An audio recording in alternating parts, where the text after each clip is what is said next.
Okay. Hello, everyone. Yeah, I'm still sleepy. I'm still suffering.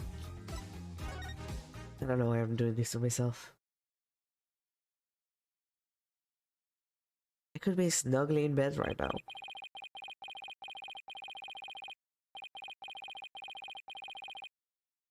Alright. Right, we left after the quorum bombing. I almost forgot. Oh god. I already need to lower my nose. Excuse me.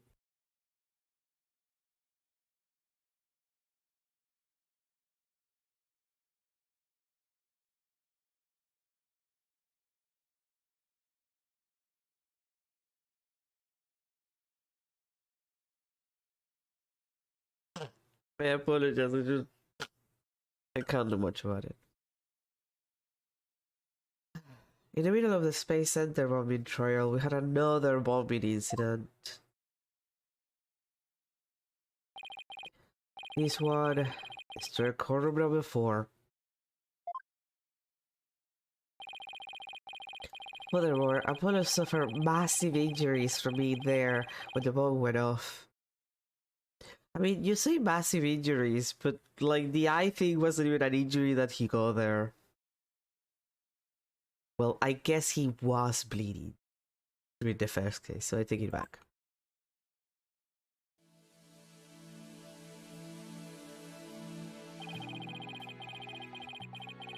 Unfortunately, Juniper Woods was fingered as a quorum bomb.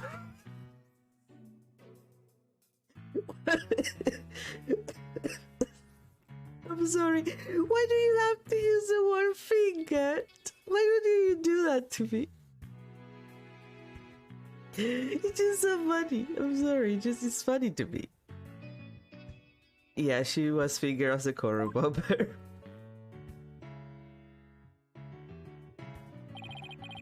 Athena and I knew she had to be innocent, so we took her case on.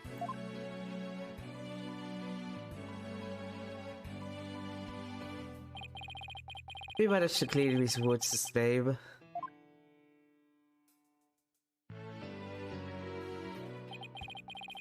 But Apollo sustained further injuries when he was attacked by Detonate.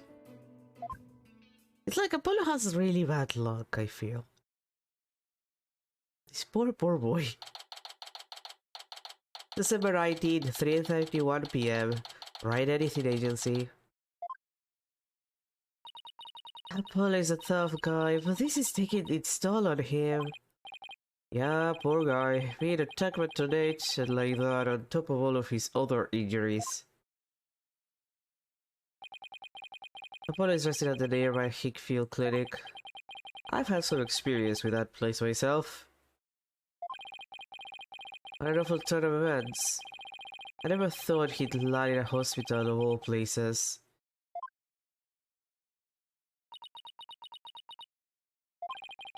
You must miss him too, huh? Now that you don't have anybody to tease. Don't worry, he's young, he'll heal quickly and be back before you know it. It's been a while since I last saw Trucy look so down. With the court case yet, nobody feels much like celebrating.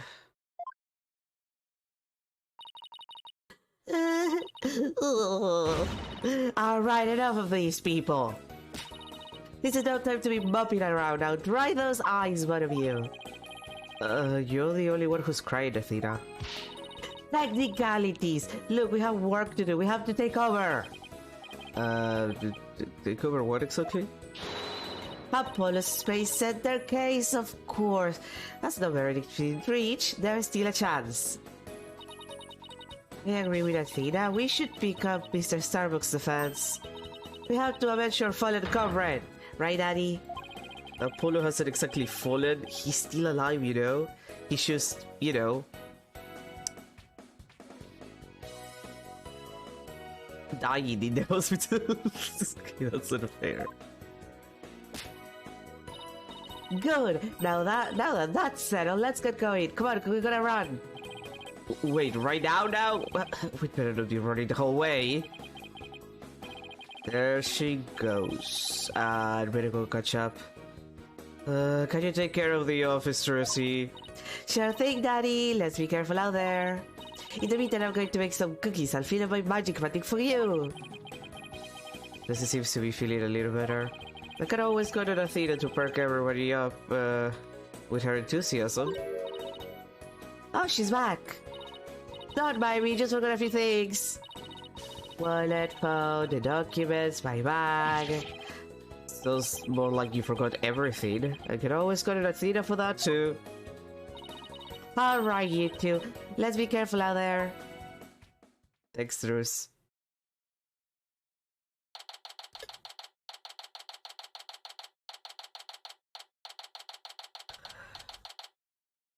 I'm sleepy. December 19th, Detention Center, Visitor's Room. So our client is one Solomon Starbuck. He's so famous, even I've heard of him. That's right, he's a super famous astronaut who works at the Cosmos Space Center. He was actually up in outer space 7 years ago. You seem to know quite a bit about him. No, I'm well excited to meet the man.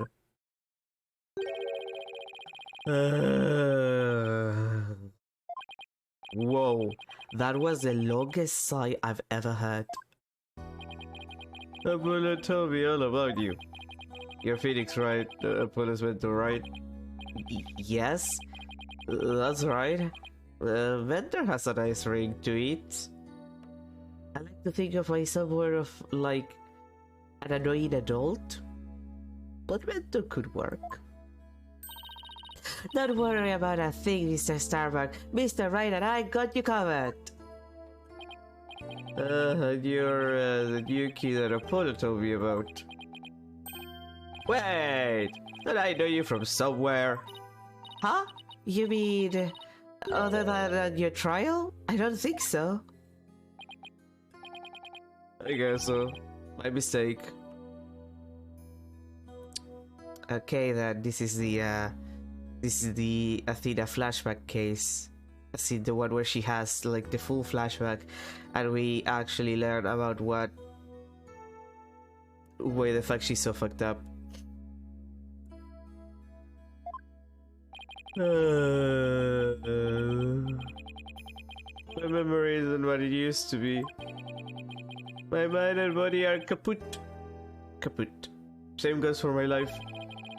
I mean, I'm so astronomically unlucky that I had a bomb go off in the middle of my trial. Trying to defend me would be like trying to enter the stratosphere without a spacecraft. Yikes, he seriously got to stop depressing himself. Cheer up, Mrs. Starbuck. Besides, that thing you said about entering the stratosphere, that just means we shine like shooting stars, right? Like shooting stars, huh? You know, you're right. Why did I think of that? After all, that's what we were all put on this earth to do, right? To shine like stars. Yes, I shouldn't mention the fact that shooting stars burn out in a flash. Ah, yeah, here we go. 3, 2, 1. To the stratosphere and beyond.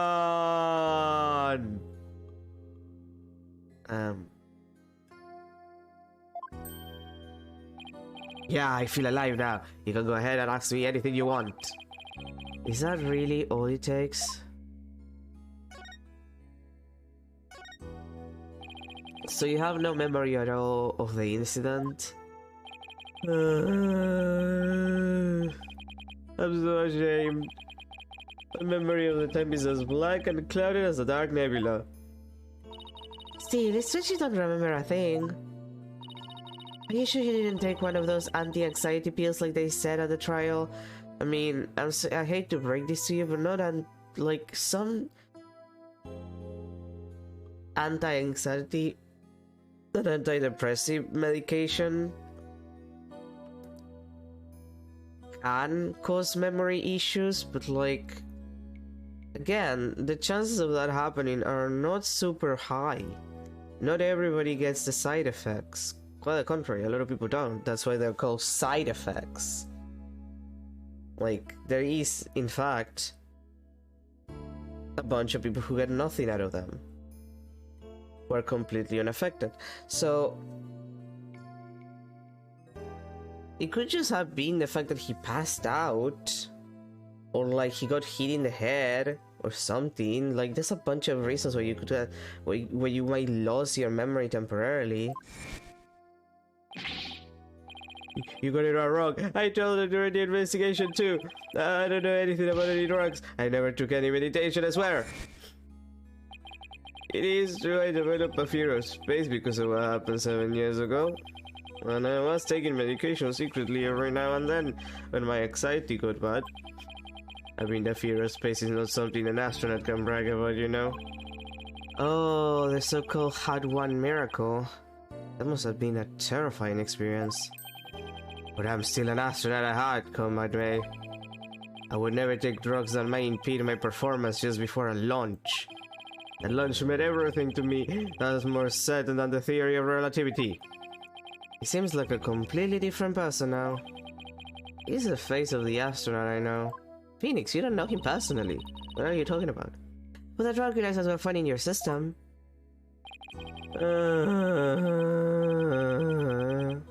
Yeah, see, that's the thing, but I don't know why. I'm done for. I mean, I could... See, here's the deal. Depending on the drugs you're taking, a lot of anti-anxiety medication, a lot of antidepressants, they have an effect of 24 hours. So you take one and you try to take, like, if you have to take it daily, you would, you know, take it at the same time consistently so it keeps its effect. Now, the thing is, most anti-anxiety medication also is taken like that. It's not something that you just take, like, when you feel anxious, because like that kind of thing takes time to, you know, it's basic. Most of the stuff is like mood regulators and stuff, so it's supposed to like be there when you need it rather than just take it when you're feeling it, because it also takes time to, you know, do its job. So this could be easily be explained by he took the medication the day before. It has a 24-hour effect, which is not uncommon, again, for this kind of medication to be 12 hours. And he still had traces of the drug in his system because the drug had not completely cleaned out. That's it. Like, you have traces in your blood because you took it, and it has, like, I don't know, 18 hours before it has a 24-hour effect. The drug is still in your system, technically. Like, you can still find traces of it. That's the thing. So, like, that's not even strange. Like, it's not something that I feel it's a problem necessarily. If you didn't take them, then maybe someone slipped them to you? Exactly, that's what I thought. It must have been the real culprit. My medication was in my locker. Anybody could have gotten their hands on it. Maybe the real culprit also planted the detonator switch in your pocket. Yeah, that's gotta be it. I've been framed! I'll say, they even managed to plant your prints on the switch before slipping it in. There's a real possibility. Do you remember anything else that might be relevant? Anything at all, no matter how small? Like, about the meta weapon, for example? That knife. I think it came from one of the Space Center's utility kits. Utility kits? Yeah, staffs who work on machinery a lot are given these special toolkits to use. All the technicians have them, so I doubt you could prove whose knife it is. Okay, alright, but like, if it is one of the technicians, that means that the technicians now count as suspects, technically. As I recall, your last trip into space was 7 years ago, right? That's right, it was a pretty rough experience. During that mission, we had all kinds of problems with the craft. You did? What kind of problems? Power failure, oxygen leakage, busted radio, cracked windows, loose control column. The heat shield came off as we were entering the atmosphere. I thought I was a gunner, but I managed to make it somehow with the popsicles and ice packs on the freezer. No, what did they had one miracle? It's a miracle you made it back. Space is a boundless place. That's why it continues to capture people's imaginations. But the vastness of space shows how insignificant we are in the scheme of things. The darkness just goes on and on forever and ever and ever without end. There was nobody else there. Nobody was gonna come save me. I was all alone. All alone, with nothing to listen to but the sound of my own breathing and heartbeat. I kept scrambling to make repairs, but I couldn't keep my hands from shaking.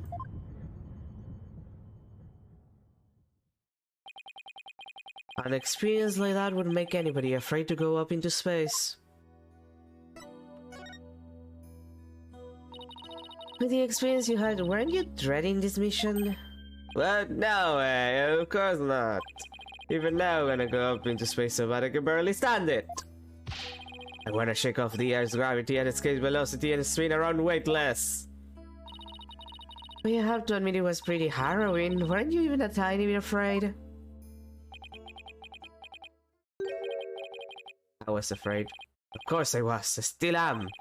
But space is man's final frontier, an unknown world. The cosmic truth is out there waiting for us somewhere. The cosmic truth, huh? I guess there are people looking for the truth in every walk of life. No matter how afraid I am, I'm sure I can manage. If I give in to my fear, I'll never find the truth. As long as I don't give up, I can keep up the fight. And things for sure, Mr. Starbuck's passion for space is undeniably the real deal. The victim, Clay Terran, he was kind of like your protege, wasn't he? Well, it wasn't a big exaggerated deal like master and apprentice or anything like that. But Clay did think of me as his mentor. The mentor and the protege. What a combination they must have been.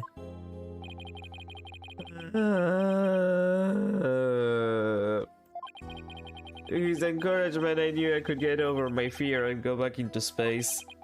But now...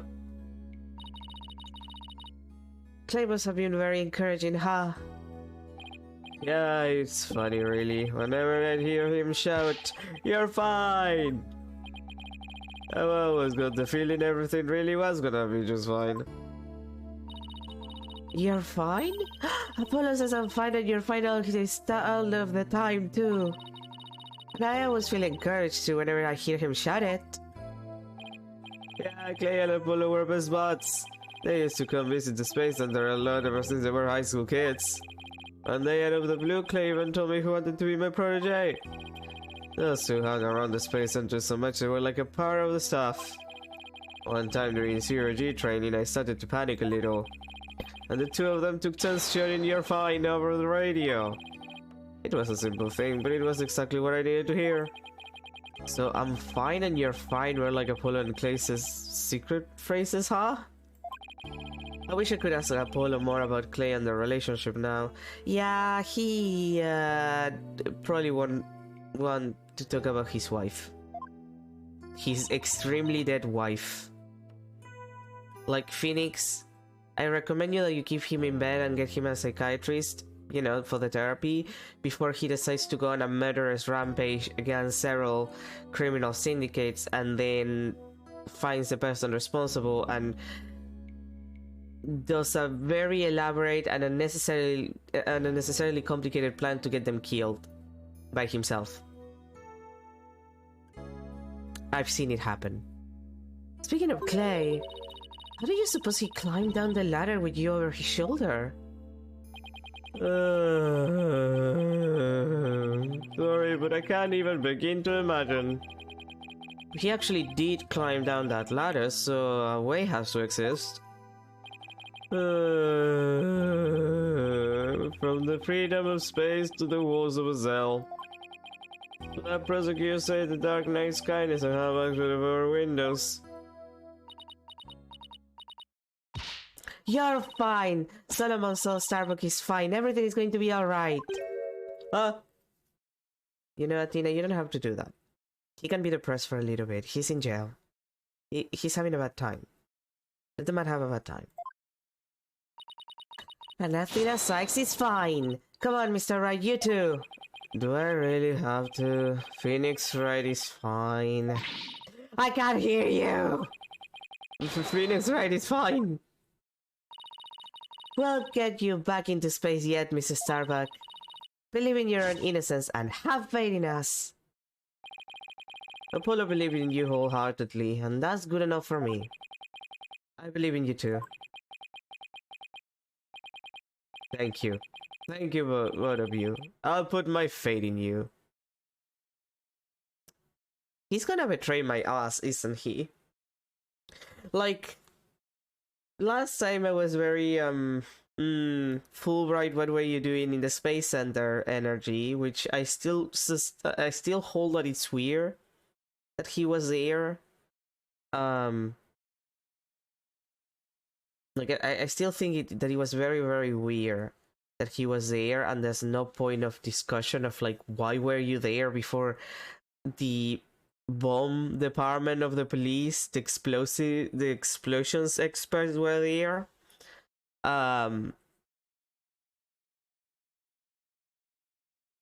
But I'm also not... I would also not be surprised if this guy betrayed my entire ass. And I vote to make it back into space. All I need first is a not guilty verdict. It sure feels like to reassure ourselves every now and then that we're all fine. Okay, Mr. Wright. Let's get our investigation of the Space Center started. Pronto! Good idea. Let's go. Anyway, bye, dude. December 19, Cosmos Space Center. Entrance. Whoa. I was wondering what kind of place this Space Center would be. It almost looks like an amusement park of the future. Yeah, did you know they even let the public see their rockets up close? Ah, so check it out. Look at how brightly the GAXA logo shines in the sunlight above the entranceway.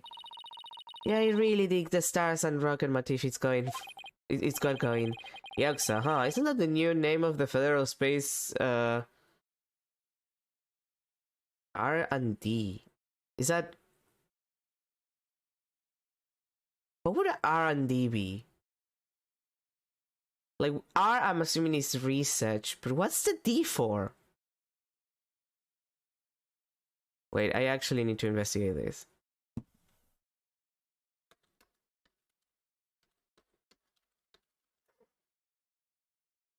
Let's see. Google will be useful for once. Research and development. Okay, thanks, Google. I needed to know that. Thank you. I didn't know. I wasn't sure what the D would be for. I forgot development was a word. Anyway, is that the new name of the Federal Space Research and Development Program? Yeah, but why the strange acronym? I mean, what is GA supposed to stand for? Galaxy?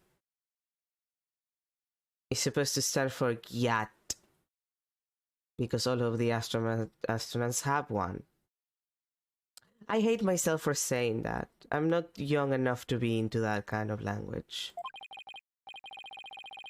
If that were it, then the whole thing would be something like Galaxy Exploration Agency. Which, if you ask me, I'd have abbreviated to GAXA, or even Gaia, which makes more sense, because it sounds like Gaia. Like the goddess. I guess so. Oh, I know, maybe the person who came up with the name just really likes the letter Y. This exchange is beginning to feel oddly like a deja vu. Anyway, this place is more than just a research facility, it's also a tourist attraction. Tourist attraction, don't make me laugh, it's a monument to the human race. Galactic scooter full speed ahead. Who's that? Oh, it's he. Oh. For a moment I thought it was a different character that I knew that is supposed to appear in this case. Yeah, who's this kisser and what's he want? Look upon me and look well, and also despair. Behold the great power of space science. Pardon me, but you are... My glorious name is Yuri Cosmos. A little too on the nose.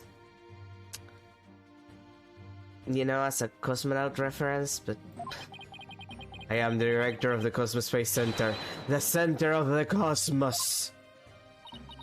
Boss, that was pretty groan-inducing. If this person is a Space Center's director, then that means...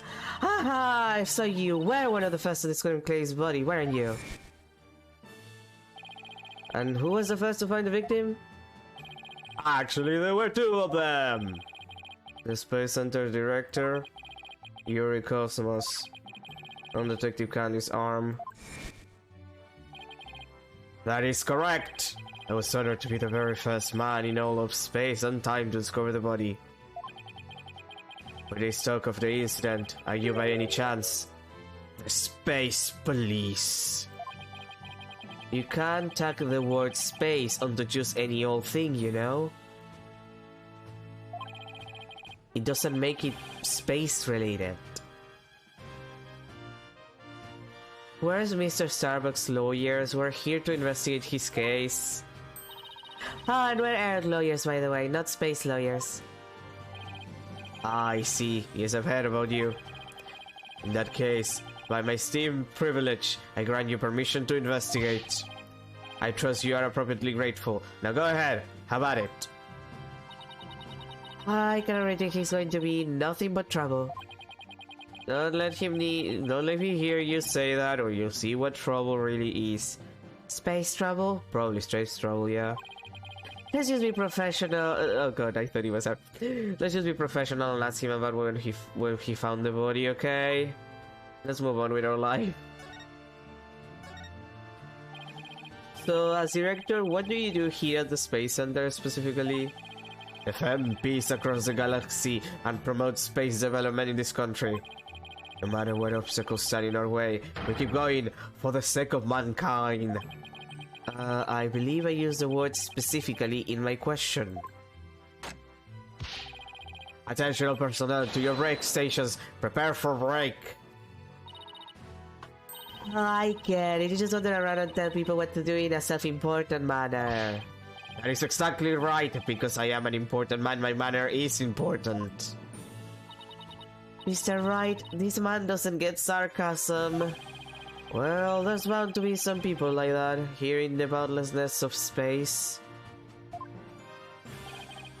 What's that? You want to know what it is that makes me important specifically? Very well, I will tell you. I was the central figure of the Had 1 project. You may proceed to be appropriately impressed. Now go ahead, have at it. I might be more impressed if I knew what he did for it specifically.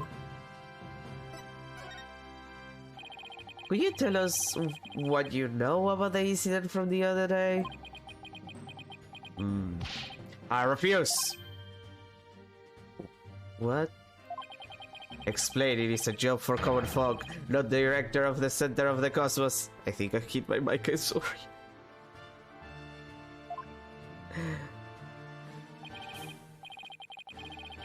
My testimony, which will go down in space history, will be here in the courtroom. What? So does that mean you'll be taking the sun tomorrow? Also, what do you mean, space history? That is correct. I will be the most glorious witness in the history of mankind. I'm not sure he really understands what being a witness is all about. Looks like Director Cosmos is the type that only talks about what he wants to talk about. But let's at least try to ask him about the things he might be willing to open up about. The Had 1 was a rocket that was launched into space 7 years ago, correct? And despite numerous problems, it somehow made its way back home? I suppose it is part of my job to educate ignorant young folks like you. Very well, I will impart to you the complete story of the Had 1 project. Oh. Thank you very much. Had one's double mission was to collect samples from an asteroid. And Mr. Starbuck was the pilot for that flight. Eventually, the Had One reached its planned orbit, where it launched the Hope probe towards the asteroid belt.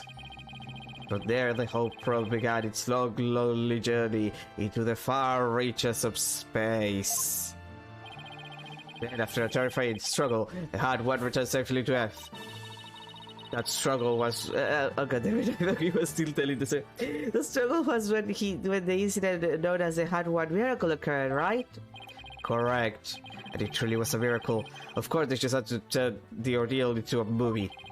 As for the Hope probe, it did eventually arrive safely at its destination. It obtained a few samples from the asteroid and returned to Earth but a few days ago. So what kind of samples are they? What's in them?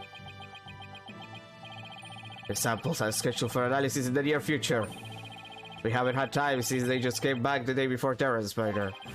Regrettably, we had no time to inspect the samples due to everything that has occurred. But this was our space development program ahead of other countries by several years. That's quite impressive. And the way that you were vague and weird about it makes me feel like you're lying. Just say it. I guess this guy isn't just a loud-mouthed braggart after all. In the golden age of space development, our predecessors were successful in bringing a moon rock back. That is the greatest achievement in the history of the Space Center. The public fell in love with space and all of its glorious potential. Moon rock, huh? I remember that being big back in the day. Our endeavors with the moon rock live on in our work with those asteroid samples. I want to bestow new hopes and dreams for the future upon mankind once again. That is my mission as a man who stands at the center of the cosmos. I hear there's lots of research into moon rocks and stardust from asteroids these days. They say the results could potentially have a huge impact on all civilization. I mean, what worries me is that, yeah, that's not necessarily untrue, but the thing is that most of the things that people are researching these days, at least, well, most of the thing that gets any budget into it is about like extractions of like useful materials out of asteroids and whatnot. So like, I don't know, I don't feel like drilling an asteroid is in any way safe, but big hand gestures, what can I do? I'm not a space expert. It's like we're in a new space race with every other country out there. I wonder if we're gonna send a dog into space. I wonder if they're gonna send a monkey into space and accidentally kill it in the process because animals shouldn't be sent to space. Yeah, those were dark times. What? Bite your tongue. It's not for anything so base as money or politics. Are you sure? It's all for the brilliant future that awaits mankind, and all for my illustrious mission. With the recent budget cuts, my staff tells me finances are tight, but I won't hear it. I guess even a space program has to watch its budget. No, Phoenix, the problem is that the government doesn't want to give them money, which is different. By the way, you seem awfully knowledgeable about this kind of thing, Athena. Huh? Well, you know, I thought I'd better brush up for the case. Is that so? Are you sure it's not it doesn't have anything to do with your tragic backstory? With your traumatic childhood past that we're not talking about? Athena, hey, whoa. Athena, are you sure this information that you have about the Space Center has nothing to do with your traumatic past? No? Okay. Well, I will be on my way. As you can see, I am very busy. I'm a very busy and very important man. Galactic Scooter, fire up the main engine, max battle speed and engage! That thing is surprisingly fast, you know, for a scooter. I guess we better get going too. You bet. Let's make it so. Well, Let's go. What the fuck is that thing in the background?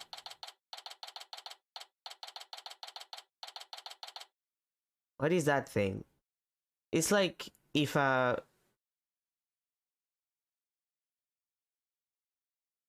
would I describe it? It's like a fucked up giraffe that also like got combined with like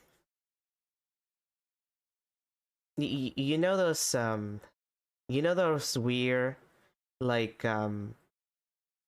worms, the ones with the long faces, those toys. It's like that, but like combined with a giraffe, I think. I want a plushie of that shit. December 19, Cosmos Space Center boarding launch. So this is what Mr. Terran was murdered. Yeah, this is the lounge. Let's see that diagram the police made again. Right now we're in the main building here on the right side, on the 3rd floor. Clay and Mr. Starbuck fled here from Launchpad 1 after the explosion.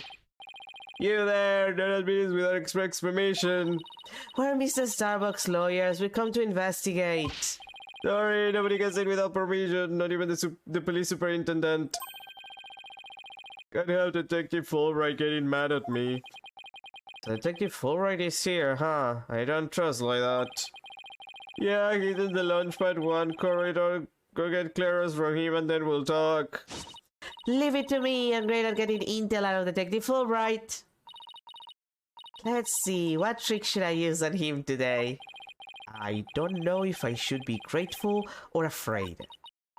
So, to get to the Launchpad 1 corridor, we just have to go through that door with the blue rocket on it, I think. Wait, that door? It looks awfully familiar. Good eye there, boss! This is the door Clay and Mr. Starbuck used during their escape from the Launchpad. Ah, that explains it. The fingerprint system has been deactivated, so I think we can just pass through. Now come on, let's go! Okay. Wobot. Even in space, safety first. Okay, thank you, side. December 19, Cosmos Space Center, Launchpad 1 corridor. So this is it, huh? This is the corridor the two of them used in their escape. Yep, this is the only thing connecting Launchpad 1 with the main building. I see police tape down at the other end. Guess we won't be looking at the Launchpad. After the explosion, this whole corridor must have been filled with smoke. Oh, the Launchpad itself was probably a sea of flames, but having pretty scary for them. Now, where could Detective Fulbright be? Hey, I think that's him over there. What should I do? Which path is the path of justice? It seems to be lost. That's funny. This corridor is a straight shot. Hi, it's you lawyer people. Welcome to the Space Center. Enjoying a relaxing day off, are you? Here for a little rocket sightseeing. We're here to investigate the scene, same as you. Do you have any info to share? Boss, if he acts at all reluctant to give us information, we hit him with the whatever shall we do act. I'm sure he'll fall for it. Got it? Are we trying to catch the unruly family dog or here or something? Info on the case, huh? Alright, I'll gladly share some with you. Huh? What just happened?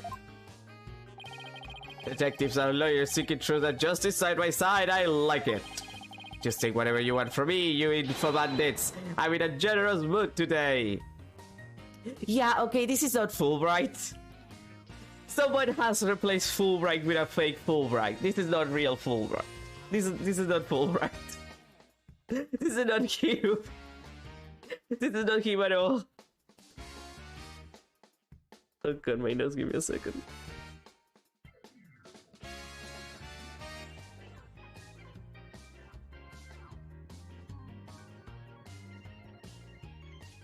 Like, this is not him. Every single time, every single flashback, we had to like do an act and play funny haha to get Fulbright to tell us anything. This is not the real Fulbright. This is the worst kind of like bullshit that they could have pulled. Like he's not even good at acting like Fulbright. I don't know who he is, but he's really bad at it. I don't know, there's something weird about Detective Fulbright today. Thanks, Athena. At least somebody else noticed. Well, we need information. Let's run with it. If you say so. Detective Fulbright, could you give us permission to investigate the crime scene, pretty please? There's an officer on guard and we can't get in. Oh, whatever shall we do? That's an easy one. I let them know over there to let you in. Investigate to your heart's content. Take a week if you need it. A month even. Shall I have some snack delivered? One of my men gives a mid-neck rub. No, that's okay, but thanks. Definitely not the Fulbright, I know. Detective Fulbright is acting sickeningly sweet. It's kinda gross, actually. You think he hit his head or something? Who knows? Maybe Black will finally suck his dick. Whatever the case, it's making our lives easier. You were here at the Space Center at the time of the incidents, weren't you, Detective? That's right, I was here on a security assignment! Oh, okay. The police are required to secure rocket launches now. I didn't know that. Well, yes, well, you know us, to serve and protect. He's lying. This is the worst actor ever. You're really bad. Say whatever you want about Shelly the Killer, but like Shelly the Killer could at least act like he didn't do anything wrong. This guy is really bad at this. The explosions occurred when I was here on duty, so I started leading the evacuation. He's leaving out a lot of details, but okay. Could you tell us more about what happened? Of course, a bomb went off on the second floor of the main building. Right after that, that one over in Launchpad 1 also blew sky high. I immediately instructed the visitors and the employees to evacuate to the shelter. The shelter? That's right, there's an evacuation shelter in the basement of the Space Center. It's there for accidents and emergencies and the like. So, where were you when the first bomb went off? I was on duty on the 4th floor. It was quite a madhouse, I'll tell you. Okay. I'm gonna be honest. I would believe...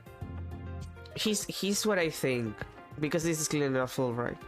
Either Fulbright was here the day this guy is talking about, and the reason why he is vague about the reason why there were police officers doing, like, you know, security in this situation is because he doesn't know that they were assigned.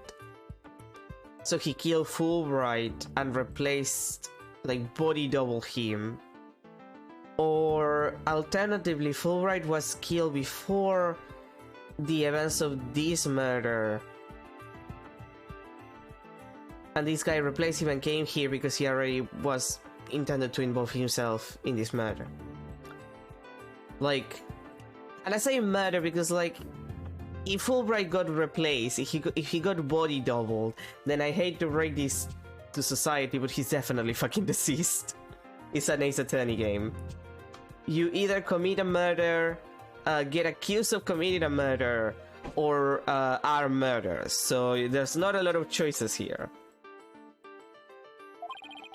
The elevator wasn't working on account of the explosion, and the stairs on the second floor were destroyed, so we couldn't go that way.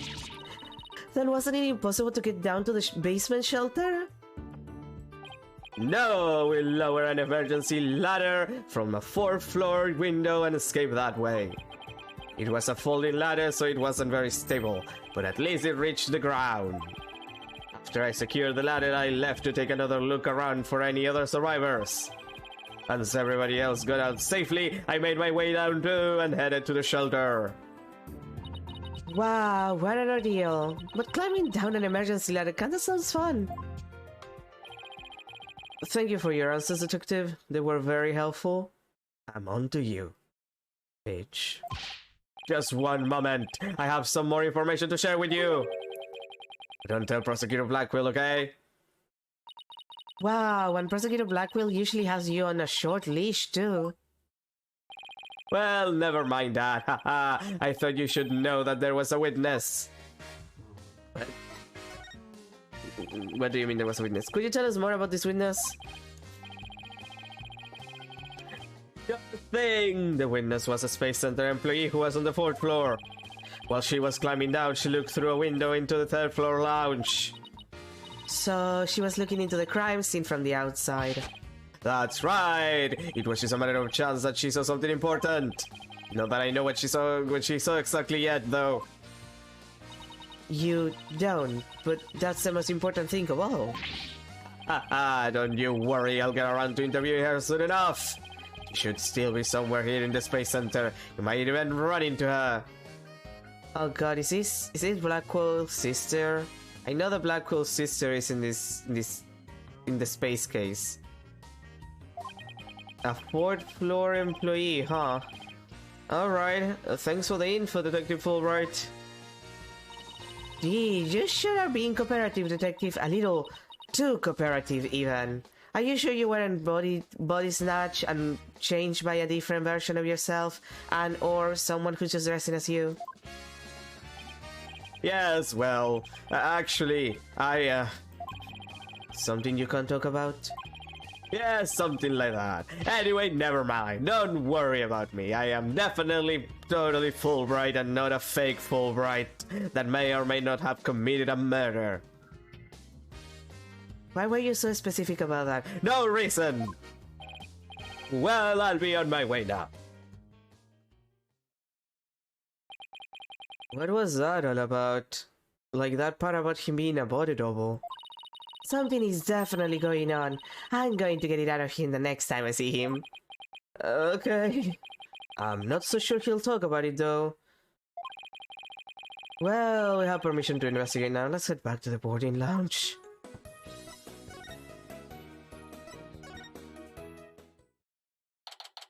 December 19. Cosmos Space Center, boarding lounge. Detective Fulbright has granted you permission to investigate. He also said I should bring you some snack or give you a neck rub too if you like. Oh, that's alright, but thank you for the offer. Mr. Wright, do you want a neck rub? I only get those from my boyfriend. Okay. Well, time to roll up our sleeves and start investigating. Now let's see, where's the diagram again? So, this lounge is on the 3rd floor of the main building. And according to Apollo, this is where he believes a third party killed his friend. Well, let's stop the recap and start looking for traces of this third person then. You read my mind, Athena. Let's make that our first priority. It's just one problem though, this room. It's just so big. Don't worry, we can use this to help us. A Space Center pamphlet for tourists. Yep, picked it up at the entrance. The maps inside should come in handy. Let's see. Yep, here it is. A map of the lounge. This is the door we went through to talk to Detective Fulbright. Oh yeah, that's the door with the fingerprint recognition lock. Well, I guess this max will make things a little easier. Space Center pamphlet added to the core record. Great. Yeah, no more excuses. Let's track down the third person. Wait, just one more thing. What's a strange creature moving around outside the window? Yeah, that's what I want to know. Oh, boss, it's just a holographic image. Oh, yeah, I knew that. Ooh, that's a relief. There should be a button somewhere in this room to turn the image on and off. That's what it says in the pamphlet anyway. The only reason you're so eager to start is so you can push that button instantly. And what's wrong with that? Let's just look for the button while we're looking for clues. Alright, fine, let's get investigating. Okay. So this is where they discover Clay. Yeah, he was already dead when they found him. Let's take a look at the photo. So he was stretched out like this and... Huh. What's the thing that looks like a thermos? That's the thing that Prosecutor Blackwell mentioned when I was in court with Apollo. He said that it contained asteroid samples. Oh right, Director Cosmos mentioned something about that too, didn't he? That they were brought back only 5 days ago and they proved that they had one launched. I wonder what they look like. Do you think they'll let us see? Let's think about that after we've solved the case, okay? What the fuck is that? That's some pretty futuristic looking furniture over there. According to the pamphlet, those are no ordinary chairs. They're like amusement park theme rides. You can power them yourself, it says. If you spin the table, your chair spin too. Why would anybody want to have something like that here? It's for astronauts who have trouble with the device on the ceiling. No vertical spins. It says it's a training device that's easy on the eyes and on the body. Can a person really call themselves an astronaut if they can handle zero-G? Not really, I would say. At first glance, it looks like a peaceful landscape, but then there's that creature. The creature. Did the Hope probe go to some planet? Maybe this is what its surface looked like.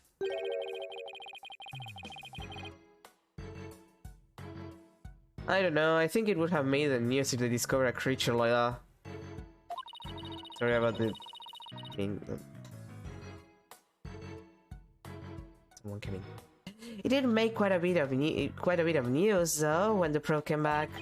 Yeah, but the Hope probe didn't even go to a planet, it went to an asteroid.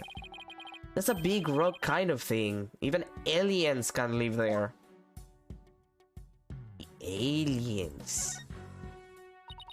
A window, and it's right next to the holographic image too. I bet he's here to help people see the stark contrast between reality and virtual reality. Way off, it says emergency ventilation, you know, to clear smoke from a fire. See, it's pointing out the virtual insanity of reality. Don't make a Jamiroquai reference to me. I like Jamiroquai, but still. So it looks like there are 3 doors that lead in and out of this room. Well, let's check. Drum roll, please. Ta-da! The Space Center pamphlet. We're here at this place that says Boarding Lounge 1. Here are the 3 doors. Let's call them Lefty, Righty, and Downy. People usually say West, East, and South in a case like this, you know? Details, details. Anyway, take a look at the West door. That door with the rocket icon leads to Launchpad 1. I know because it says here on the map, Launchpad 1 corridor. So that's where we were with the detective. It was filled with smoke after the explosion. Right, next up, the right-hand side of the map, or east, in your world. That's the door with the satellite dish icon to signify communication, aka the control room. Yep, definitely says control room. Looks like it has another door on the opposite side. You communicate and exchange information with rockets and probes in space from there. So it's the center of the Space Center. The Space Center, if you will. Does everybody start to talk like Director Cosmos after they've been here a while? It seems that they built a new command center on the 6th floor. That's what they use. That's what they used for the HAT 2 mission, so this control room was empty at the time. I've always wanted to see the insides of a mission control room, as since we're here. I'd love to do that too, but it doesn't look like we'll be able to. They want to keep curious kids like you out. So the door is protected with fingerprint recognition. Only the director can go through. With that much security, I'm definitely not the one they're looking to keep out, Athena.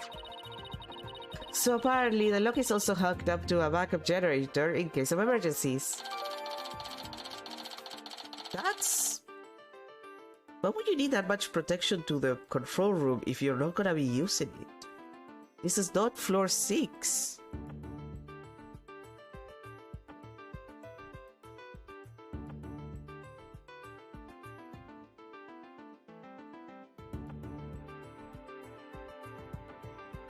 Sorry, I just had to blow my nose.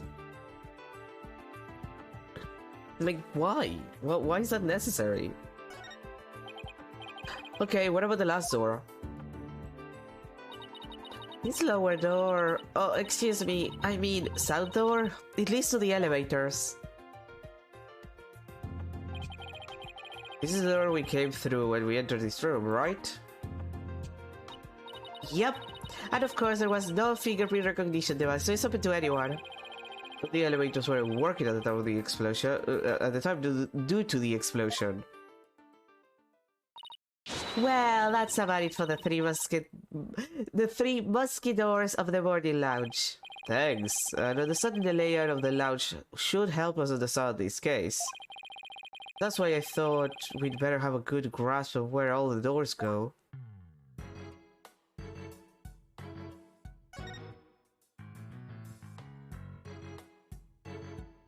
This thing, what is that? I wonder what this big dog is for. It looks like the knob on a stove. Well, it's the same shape, but I think it's where the similarities end. I mean, it's behind a glass pane. What kind of stove would require knob security like this? Well, the knob is straight up, it's straight up and down, so if it was for a stove, the burner would be off. Right, if it was for a stove. Still, I wonder what it's really for. Something turned on by a knob that's not a stove. How about a rocket engine? If you had to start the engine here, the rocket would take off before you could get in. I guess then I guess all we can say for now is that it's a mystery knob. That's what she said. So this is a fingerprint recognition device. I guess you put your hand on this mark, on this hand mark. Why, guess what you can try. Now line to my hand up with line my hand with up with the outline. No, Athena, this thing is related to the case. And your prints all over that, and the next thing you know, you'll be named a suspect. How could you be so cruel to a little girl like me? I'm not buying those tears, Missy.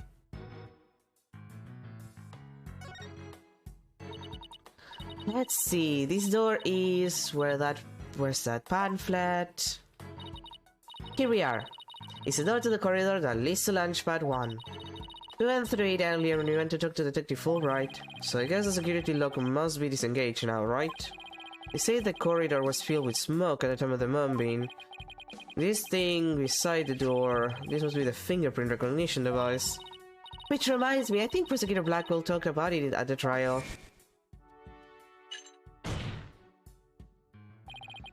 The notion of a third party in Launchpad 1 is totally absurd. Just to enter the area from the lounge, one must pass through a door guarded by a fingerprint recognition device. And allow me to state up front that there are precious few with the clearance to do so. Then, does this mean that the bomber's prints were verified by the system? But the number of authorized personnel was supposed to be really small. Voila! Fingerprint powder! I brought it just in case something like this came up. I found it at the office. I've been just itching for a chance to use it. Whoa, way to think ahead. Now, let's use the fingerprint recognition device and see what we can find. You got it! Now to sprinkle some here and a little over there, and this could have been a set piece. Whew.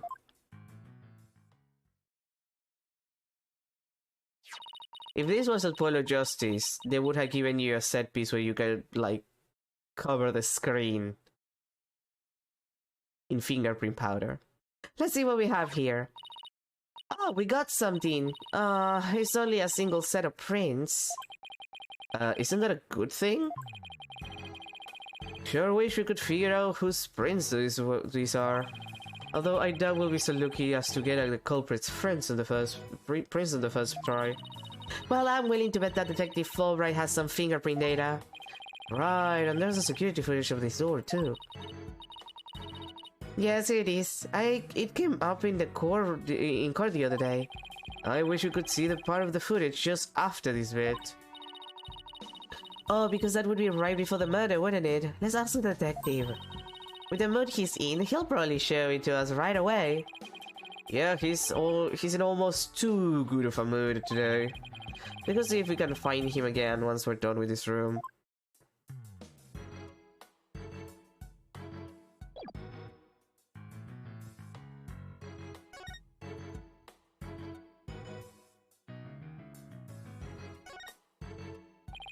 What's this? A trapdoor? It's a trash chute. The cleaning robots throw the garbage out from there. The robots do the cleaning? What a futuristic world we live in. I just hope they don't revolt like they do in science fiction movies. No way, our robots here are very nice. Actually, wasn't there one in the Launchpad 1 corridor? We can go say hi to it if you want.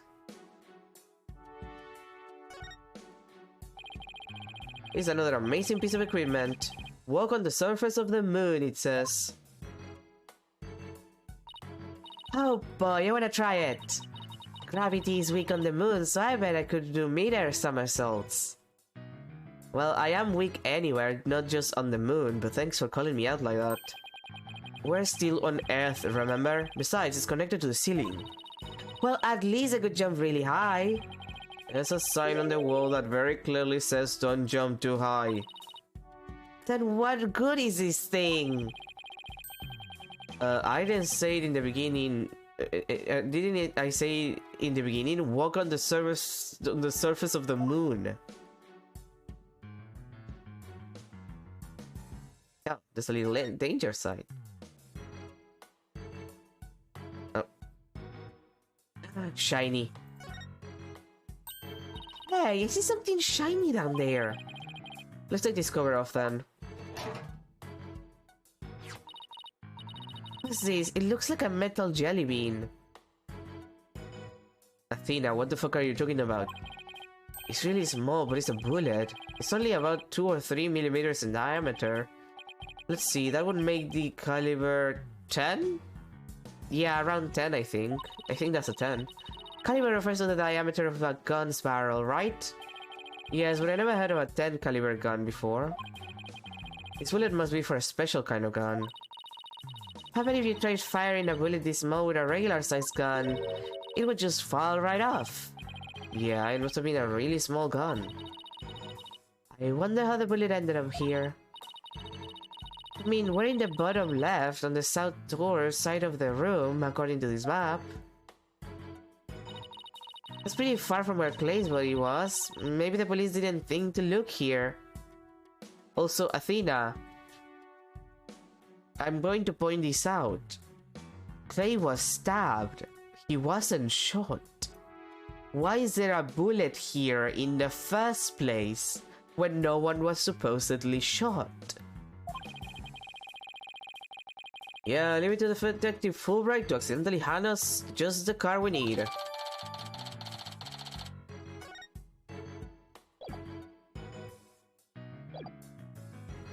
Which reminds me, I noticed this on the window.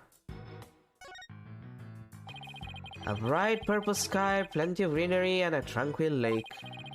The idyllic stretches on as far as the eye can see. It's beautiful, but it lacks something to make it truly captivating.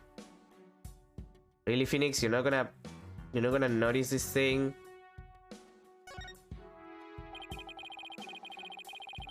This must be the security camera that recorded the astronauts making their escape. Let's commemorate this occasion with a love and peace on planet Earth. If you're done now, shall we move on? Yeah, okay, but just one more for the road. Peace! Very mature. Wait, is that broken? No matter how I look at it, all I can think of is torture device. But I guess training, I guess it's a training device for getting used to zero gravity. Uh-oh, Athena has an odd glint in her eyes. Is she thinking about trying the thing out? I should try to stop her, but I'm afraid she'll just out-muscle me. Hey, Mr. Wright, look at that up there. Some kind of fragment. It's stuck in tight. Oh, so that's what the glint was all about. That color looks familiar. I think it's part of an oxygen tank. I think you're right, but if that's here, and we're there, and he's over there, and we're here, and he's frozen there, and we're here, it means Clay's tank ruptured after they arrived at the boarding lounge. So Prosecutor Blackwell's theory that Mr. Starbuck dropped Clay down the ladder must be wrong. This proves that both of the astronauts were alive when they reached the boarding lounge. So Apollo was right, the scene of the murder was in the launch pad. Hehe, way to go, Apollo.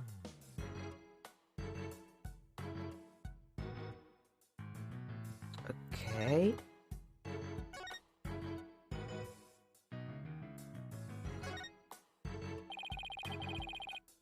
These are apparently oxygen capsules. They're for recovery after a training session. I wonder if they can change your voice. Testing, testing, 1, 2, 3. Huh? It didn't do anything. It's not helium, Athena, it's oxygen. Yeah, but do be careful about those fucked up oxygen tanks. I listened to an episode of Behind the Bastards, and let's just say that a lot of people have died because they caught on fire in one of those and then died in really terrible ways.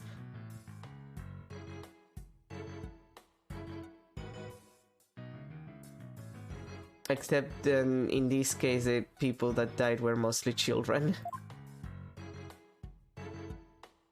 Because it's Behind the Bastards, so...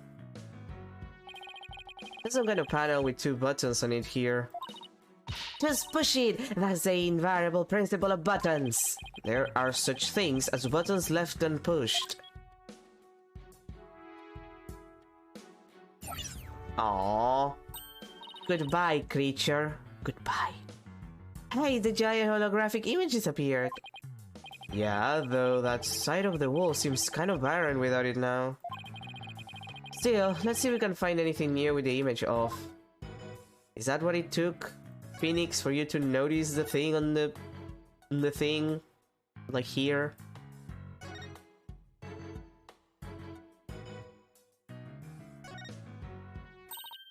Hey, Mr. Wright, take a look at this. It looks like a bullet hole. Great find, Athena. It's pretty big. Whoever fired this shot must have been using a pretty large gun. You think so? Based on my experience, I'd say this was fired from a regular pistol. Well, whatever size it was, somebody fired a gun in here, right? Apparently, this is an important fact. Do you see a bullet around somewhere? No, the police may have taken it though. I mean, we did find a bullet, and it is a 10, and 9mm are... Like the 9 caliber is very common, arguably, so... A 10... I've never heard of a 10 either, but... Maybe. Let's ask the testing fool right about this bullet hole later. Welcome to the Space Center, guys. Welcome. Yikes! What in the world is... What in the world? My name is Bunko. P-O-N-C-O. Bunko. Are you sightseeing? Are you lost? Are you looking around? Choose one. I will guide you. It's a robot? I am not a robot. I am Bunko. Psychological observation and navigation companion. P-O-N-C-O. Bunko. Well, I'm glad we got that clear up. Oh, Bunko, I miss you. Do you know this thing, Athena? Oh, she showed us around the last time we came here with Apollo. Athena, you don't have to lie to me about your tragic back. It's not about my tragic backstory. Are you sure? Yes. But are you sure? Yes. Okay. Oh, you're such a good girl, Bunko. That's a good girl. Oh, thank you. Thank you. I'm so happy. So happy. Whoa, a guide robot. That's pretty cool. My name is Phoenix, right? Nice to meet you. I don't know you. I don't know you. Huh? Ouch! That hurt. Oh, she has to register people she meets for the first time. Please register him to. Please register. Blah blah blah blah. Please register. Blah blah blah. Mouth, please. I know I'm dying, but please. Please register him, Ponko. Certainly. Commencing guest registration. Please tell me your name. A nickname is fine too. His name is Phoenix. A bit overly familiar, but I'll allow it. Phoenix, please let me get a good look at your face. Sure? Registering. Facial registration sequence complete. We are now officially friends. Nice to meet you, Phoenix. Oh, this robot is pretty cute. You made a friend, boss. Isn't it great? Phoenix, Athena, allow me to guide you. Right this way. Goody, let's go, boss. Go where? December 19, Cosmos Space Center. Space Museum. Ooh.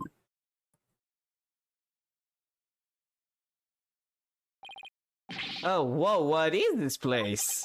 Is that rocket real? Welcome, welcome. The Space Museum is open to the public every day of the year from 9 a.m. to 7 p.m. Learn about the history of our nation's space development and the Had One project. The rocket is just a replica, but it's the same size as the real one. The Space Museum. Oh, here it is on the map. Okay, so it's on the exact opposite side of the main building from Launchpad 1. Why do I feel like that's gonna be relevant later? Space Center pamphlet updating the core record. Ask me anything, anything. I will explain. Okay, I'll ask you anything, little robot girl. This is quite a place. I can't believe we get to see a rocket this close up. This is a replica of the Had One that was launched 7 years ago. It's exactly like the real Had One inside and out.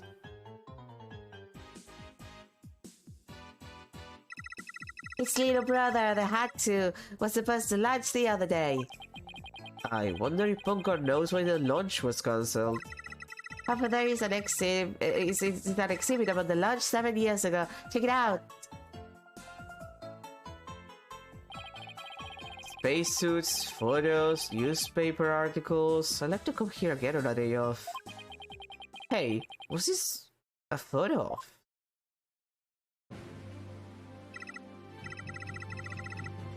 Phoenix! That's the stuff of the Had One project. Oh, there's Mr. Starbuck.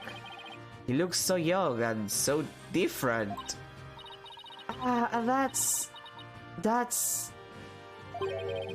What is it, Athena? Is something wrong? Oh, nothing. Are you sure it has nothing to do with your tragic backstory? No! Why would you believe that? Well, you know, everything. Well, no, it has nothing to do with my tragic backstory. Shut up! I just thought Mr. Starbuck looked really young too, that's all. It was 7 years ago, after all, so the young guy is standing next to Mr. Starbuck. Is Clay Terran the victim? So they were mentor and protege even way back then. And he's even got one of the staff jackets. He looks just like a regular staff member. No, Clay's was still a student then. He just borrowed one of Solomon's old jackets. Okay, that makes sense. Clay would have still been in high school 7 years ago. Yeah, he's wearing the uniform underneath it. Everybody looks so happy. This space museum is great. What fantastic exhibits. These areas used to be Launchpad 2. That's why the only entrance is on the 3rd floor. Wouldn't it be better if they just made a new ground floor entrance instead? There was a coming, but they had to scrap their plans because of the budget cuts. Budget cuts! Budget cuts! We need more money! Money! Whoa, who would record that kind of information into a guide robot? While it was in space, they had one launch, a probe called Hope. The Hope probe collected some samples from that asteroid and returned 5 days ago. That's what Director Kozo said too. He told us it came back the day before Clay was killed. And here it is, the Hope space probe. I think I've seen that logo somewhere before. Let's see. Oh yeah, the capsule that the victim was carried. I think it had the same logo. I think it can be seen in the photo attached to the autopsy report. Maybe she'll give me some more info if I show it to her. The way the Space Center launch pad is set up is really cool. Would you like me to tell you about it? Would you? The setup of the launch pad? Go gentle with his spiky-haired mind. I want to know! Phoenix wants to know too! Great, now Athena's got a case of bronchitis. Hooray! I will tell you then. The rocket is built right inside the launch pad structure. When the rocket is complete, it's moved along with the launch pad over the rails. And brought into position at the launch side. Isn't it cool? Isn't it? We used to have a big budget, so that's how we could build it all. It's very cool. A ground setup that suits an important place like the Space Center. Question: is that a rail setup? How do I put it? Does it go the entire circumference of the building? Like, let's say, since this was a non-launch pad, could you move launch pad 1 and the Space Museum and turn them around and put them on different doors? Could you do that, Ponko? Hey, Ponko? Is that how they kill Clay? Is that how they did it? Is that how they got away with it? They just had like a different door at the end because they turned the entire place around. Is that what they did? Ponko? I'm not blaming you, I'm just asking questions.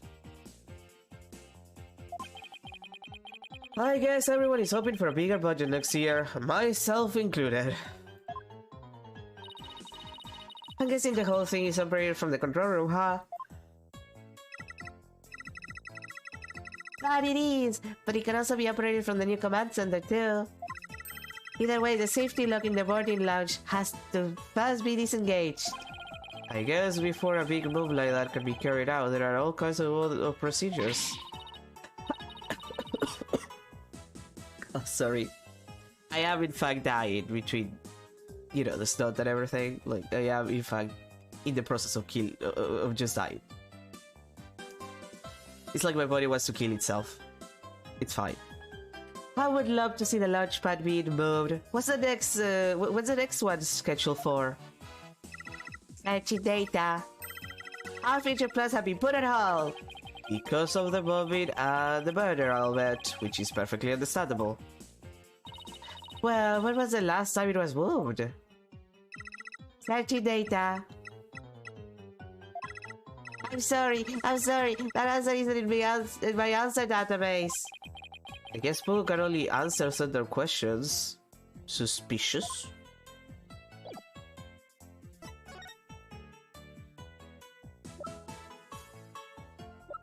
Where's the...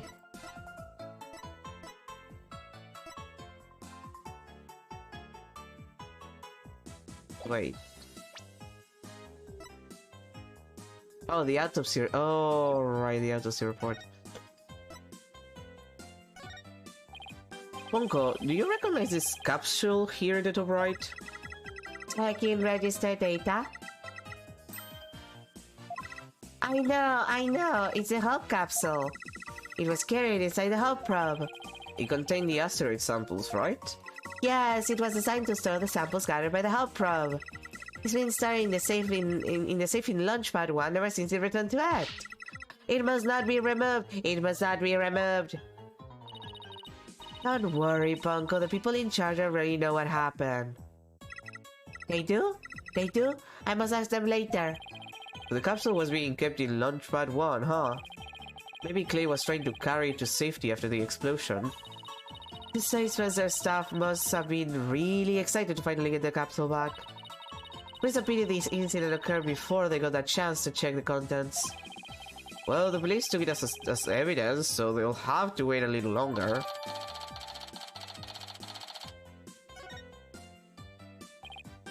Well, we certainly learned a lot about the Space Museum. Thank you, Punko. You explained everything very well. I love to explain. Thank you for listening. Thank you. You two are like old friends. It's hard to believe you just met recently. Hehe. It's because Punko is so friendly.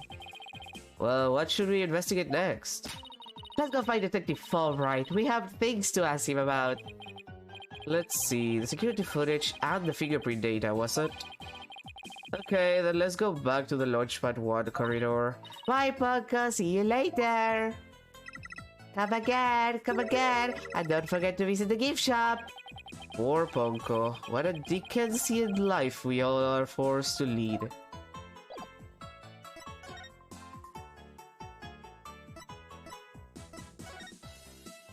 Detective Fulbright, are you here? December 19, the Cosmos Space Center, Launchpad 1, corridor. What should I do? Which path is the path of justice? As Detective Fulbright, he still seems to be lost, even though it's a straight corridor. Let's hope he's still in a cooperative mood as well then. If he doesn't cooperate, then I'll just have to use my powers on him. You mean that lady in distress bit?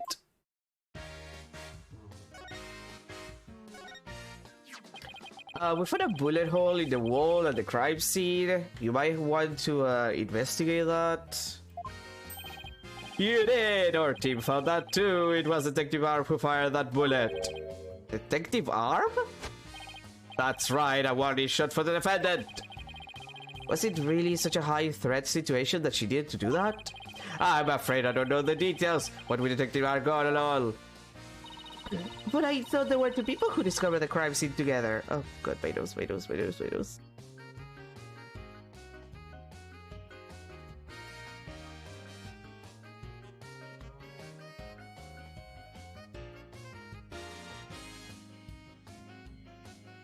Remember how I used to be without my nose trying to kill me.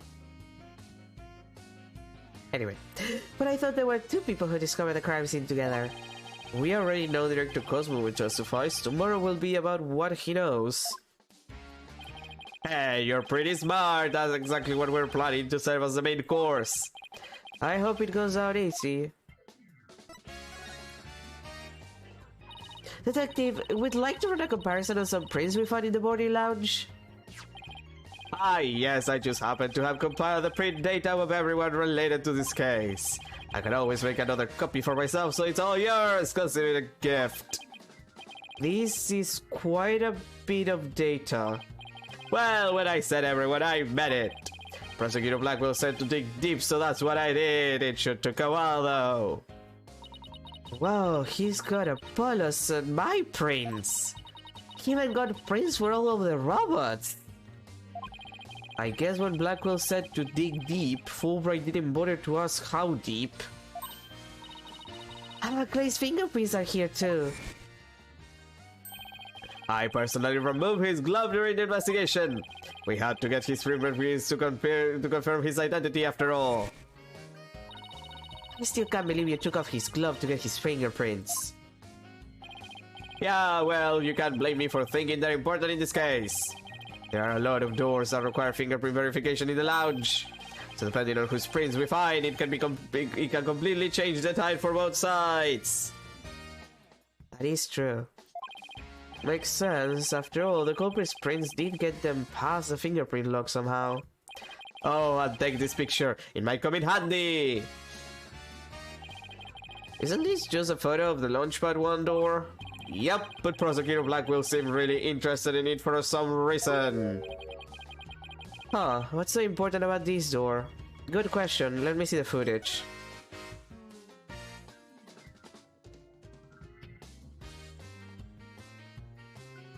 This is on its side. This is pushed vertically. It is not the same door. And or this thing is important. I must remember that. Beats me, but boy, could you see the gears in his head going to hyperdrive on it. Sounds like this is going to be a major point of contention tomorrow. Hey, don't forget about the print comparison, boss. Right, Detective Fulbright, do you think you could run the test for us right now? You just leave it to me. In justice we trust. Okay, here we go. Well, it looks like it was Mr. Stomach who opened that security door. Must have opened it when they went to go board the rocket. His heart must have been full of hopes and dreams of his space adventure right then.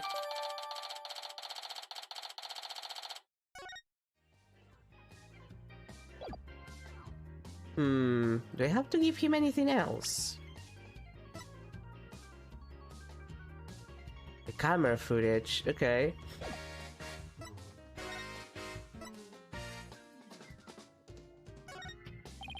Detective, about the security footage that was taken by the boarding Launch 1 camera? Oh, that footage. Go ahead and ask me anything you like about it. Is there any way I could see a little more of the part just after this? Easy as pie, I'd be glad to show you. Here we go.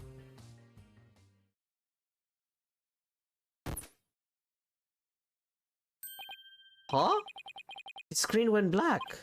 Yes, apparently the after effects of the explosion damaged the wires. There's no footage at this point. Ha ha ha ha! Why didn't you just say so from the beginning?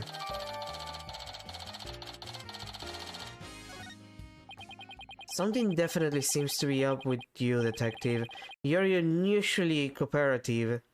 You don't seem secure yourself, and you're not as annoying as you usually are. Well, I just figure if we work together, we'll get that much closer to justice, right?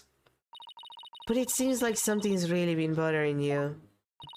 You don't have some ulterior motive, do you? Are you not like... You're not some kind of weird body double of the actual real Fulbright who is probably dead in a ditch right now, are you? What? I don't know what you're talking about. I would never do anything like that.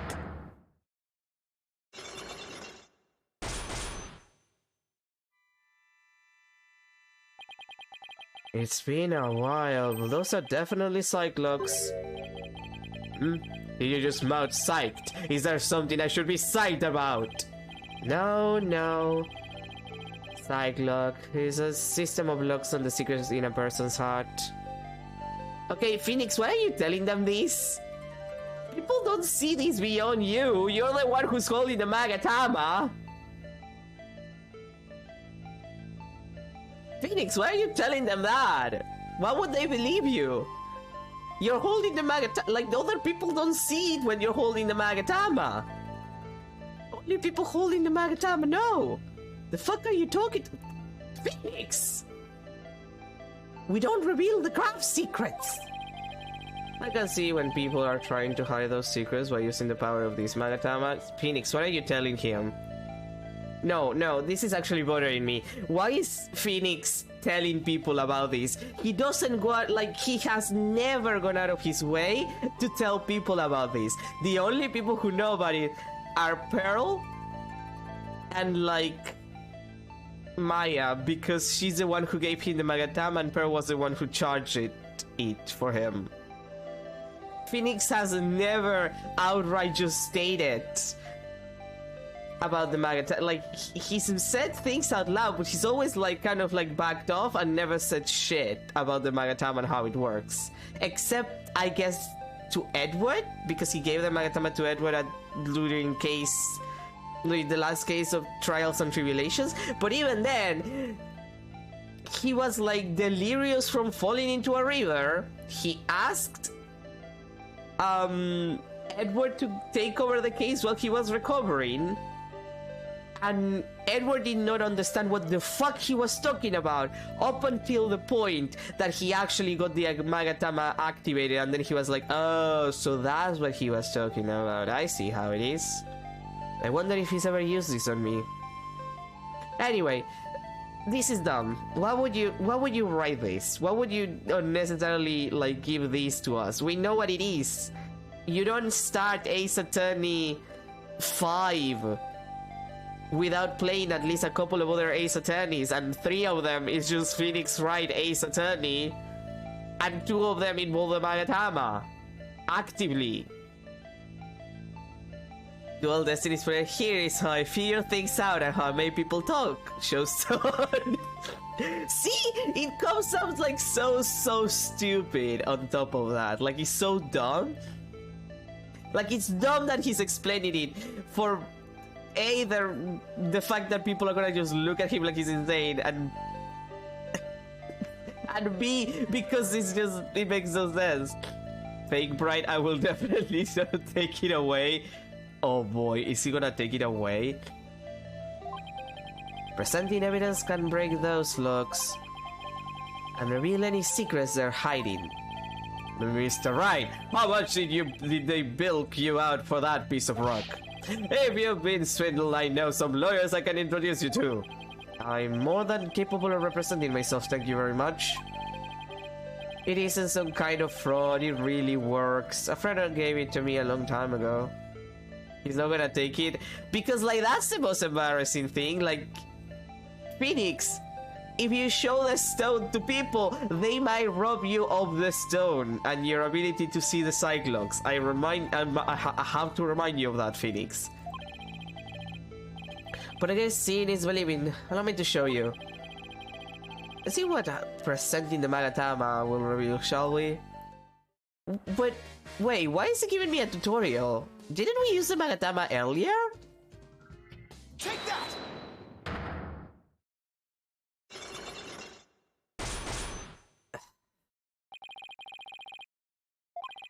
I think you're hiding something, Detective, so why don't you just tell us about it?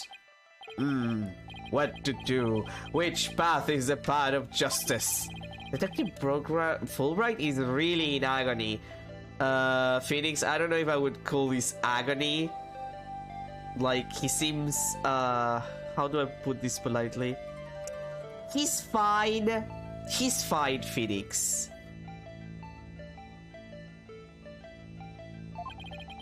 I bet this is the issue he's so torn up over. Life, love, just... he has yet to understand the concept of love. Fulbright has not understood the concept of love yet. I really understand what's been bothering you, Detective. I truly do. I truly do. Something happened that goes against your principles. Isn't that right?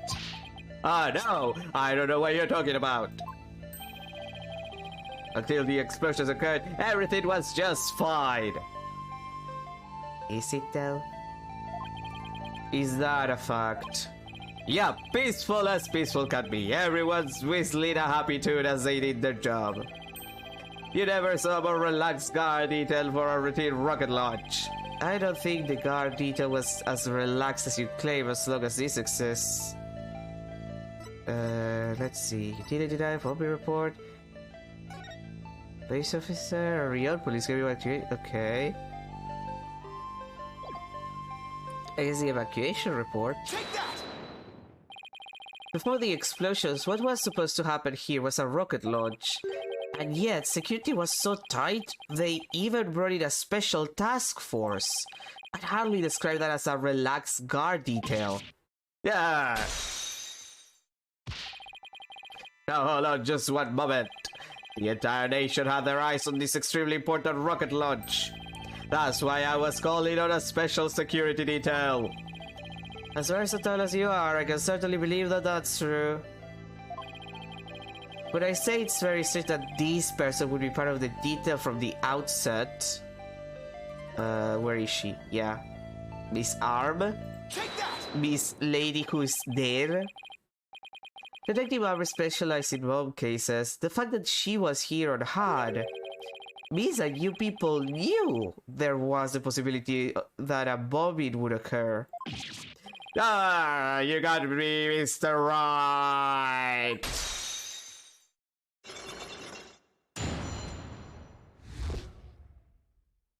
You're being a little too easy.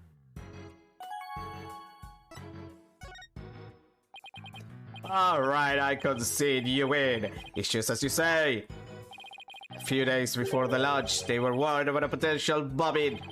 But the plan to launch went ahead in spite of the threat. But why? What were they planning to do if someone got hurt or killed? Like just, like it just happened.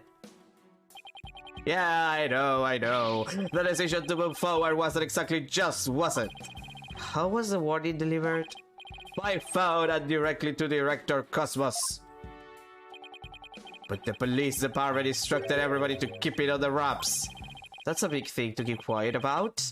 No wonder you were so upset. But it's not only that. I've been distraught about Prosecutor Blackwell as well. Prosecutor Blackwell? Well, as his handler, I'm sure you have a lot of difficulties. That's not it. It's a question of justice. I've been wondering about why he's allowed to stand in court. The reason he's still prosecuted? Detective Fulbright, please tell us everything you know. Actually, Mr. Wright, do you have any idea if your boyfriend might know?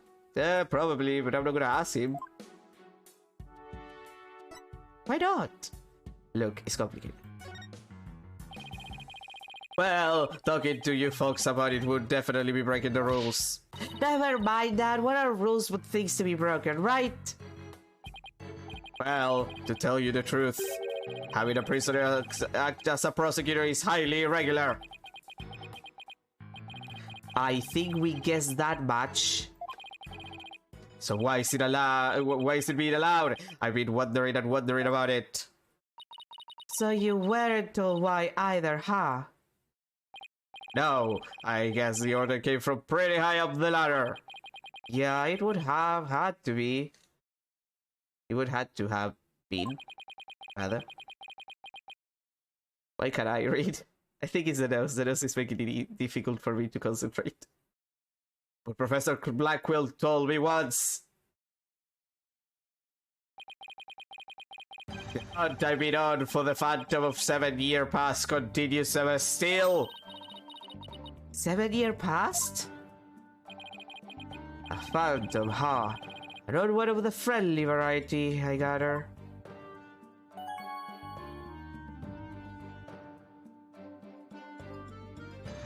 I do appreciate that it changes the music so it's Blackwell's theme. This phantom of 7 years past. Any idea who or what he was talking about? Not a clue. But he seems to think that this phantom is behind this whole incident somehow. Wait a minute. He thinks they may be connected to this case? Yup. This case has way too many similarities to what happened 7 years ago. For starters, that case happened right here in this very space center too. And about incidents, a threat was issued via telephone. That's why Prosecutor Blackwell thinks this incident is the work of the Phantom. Daddy Phantom even. Teenage Ghost. Well, that's not the entire reason. I mean, if you want to talk about 7 years ago. That's when Prosecutor Blackwell was found guilty of murder. That messy case is what started the whole dark age of the law. Okay, Fulbright, I'm gonna take that and go back because technically that's not true. Like, I'm gonna be honest, Fulbright. It's not true. What started the dark age of the law, if we're gonna be super technical, is Excelsius Wiener. Excelsius Wiener, being head of the prosecution's office, fucked around without finding out for long enough. And then when Manfred von Karma did many of his funny hahas, and Edward Zan was capable of finding him guilty of his funny hahas, like he actually went and, he faked evidence. He was being a dick. Excelsius Winner, who outright states that he thought Manfred von Karma was a piece of shit and he didn't like him, went gave here the one stain in his career as a prosecutor for 40 years, which make Manfred von Karma so salty that that first opportunity he killed Edward Zahn. That caused him to eventually take Edward as a protege, for Edward to follow Manfred von Karma's steps to an extent, which then ended in Phoenix Wright becoming a lawyer to try and save his friend, and for homoerotic reasons. And then, after Phoenix Wright started his career and things just got super cool and incredibly murderous because people die all the fucking time, he got Manfred von Karma in jail and possibly executed for his crime of killing a person, plus exposing the fact that he's been, you know, faking evidence and shit for who knows how many years, for like a 40-year career, so at least a couple of decades. It's not like he was falsifying evidence every single day. And then that moved on him finding out, like him being responsible for the chief of police, Gant, getting arrested for also murder, which the chief prosecutor was an accomplice to, by creating an alibi for the guy and blaming herself because, you know, Gant wasn't gonna go to jail for this shit, but then he did. And that eventually ended up in Phoenix having a long career in law, which eventually ended up in him getting that job from Grammari to defend him in court for killing, you know, the older Grammari. And Phoenix is losing his badge because of that case, because of presenting fake evidence that he didn't know was faked, started the Dark Age of the Law, which happened 7 years ago, just at the same time Dan Blackwell happened to get in jail, or happened to get condemned, declared guilty for a murder.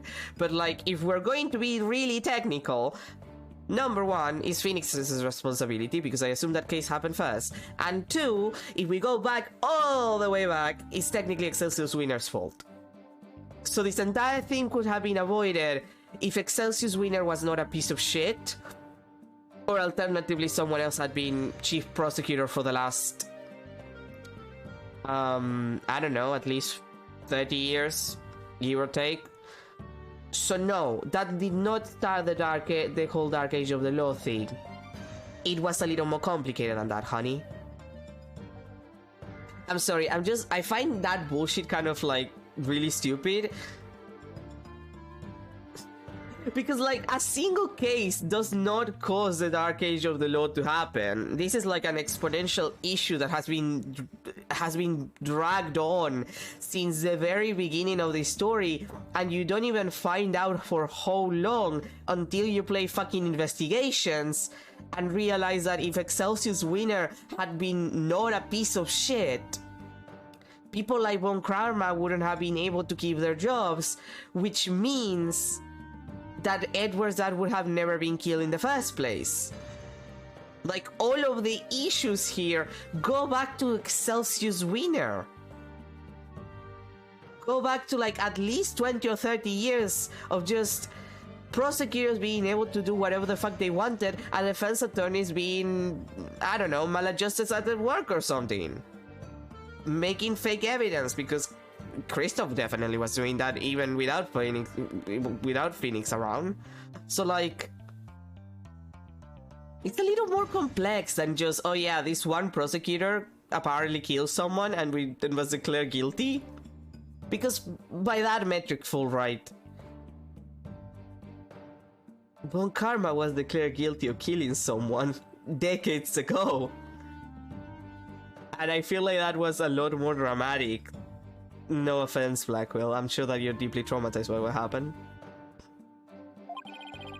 So you see how this Phantom and Prosecutor Blackwell's conviction might be related. Yeah, I can see why he'd think that.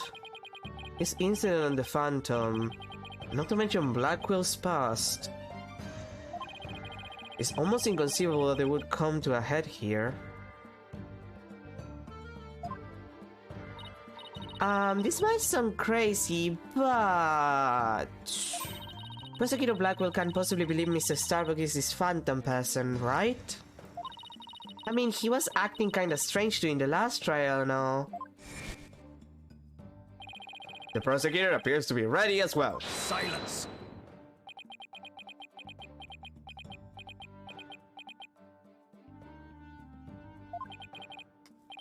Not yet.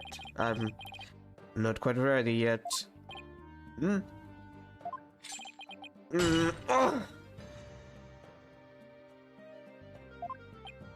Ah!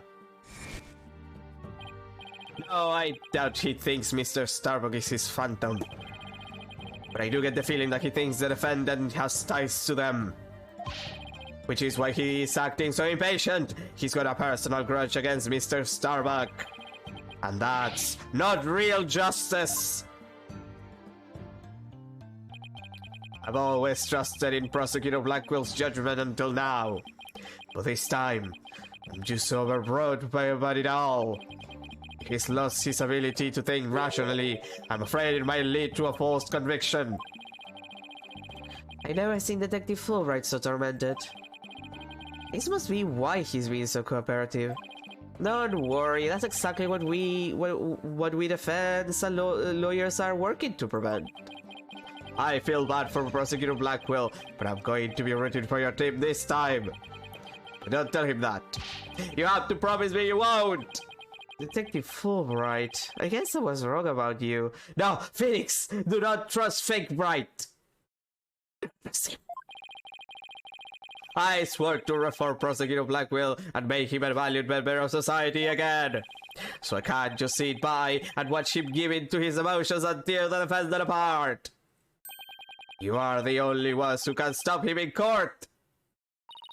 You really care about what was best for Prosecutor Blackwell, don't you, Detective? Leave the quorum to us. It's not like you want a guilty verdict either. I was hoping you would say that. I'm really grateful to the two of you. To show my thanks, I'll give you another bit of information. It's about the eyewitness. I saw her hanging around the Space Center entrance a little while ago. Really? Then let's go find her, Mr. Wright. Thanks, you two. I feel a lot better now that I've been able to get that off my chest. I'm going to work extra hard to find that perfect piece of evidence for you. In justice we trust. On 3, 1, 2, 3. In justice we trust. Okay, later. There he goes. I think he's a fake one. I also think he's a fake one. Should we say something during, the trial? Nah, he's being useful right now. We'll say it later. Are you sure? Yeah, I'm sure. Don't worry about it. Wait, were we supposed to say justice we trust back there too? Let's go see that witness now. Alright, the Space Center entrance it is. December 19, Cosmos Space Center entrance. Oh boy. The witness must be around here somewhere. Hello, hello. Uh-oh, don't tell me the witness is a robot. Hello, come over here. Hello, hello. Are you sightseeing? Are you lost? Are you... Clunker. Shall I guide you? Guide you? I don't know why, but this robot is kind of freaking me out. Hey, you're not supposed to be wandering around. God. I've had it with you, hunk of junk. Ah. I'm outside. Am I wondering? When did that happen? Okay, welcome back, hunk of junk. You don't know how close you came. If you didn't snap at me, I was going to put you on the curb and trash day. Nothing works better than a 42.5 degree karate chop. That's pretty specific. Excuse me, but are you the one who witnessed the murder? I'm Phoenix Wright, the lead attorney for this case. How do you do? Big shot liars, huh? I'm Aura Blackwell. I'm a researcher developing robots here at the Cosmos Space Center. Blackwell? Could she be? This good-for-nothing robot is named Hunk of Junk. My name is Hunk of Junk. My name is Clunka. That's me, Miss Aura. Quit complaining. Your model number is Punka 2. But Miss Aura, everyone calls me Clunka. Quit your squawking already. No, what are you doing? No, no. That's my brain. There. I bet you won't be talking back now. Yeah, I will obey it completely. Yikes! I better watch what wires I cross with this one. Your last name is Blackwell. Do you have a relative in the legal profession who may or may not be in jail right now? You are correct. Simon Blackwell, who used to be a prosecutor, is... Shut up! Only speak when I order you to speak. Simon is my little brother. You know him? Yes, we met him in court a few times. Right, Athena? That's not an expression that I like on you, Athena. What's wrong? Like, it's not like you had anything to do with Blackwell being in jail forever. I say, knowing that he definitely has something to do with her tragic backstory. Oh god, my nose, give me a second.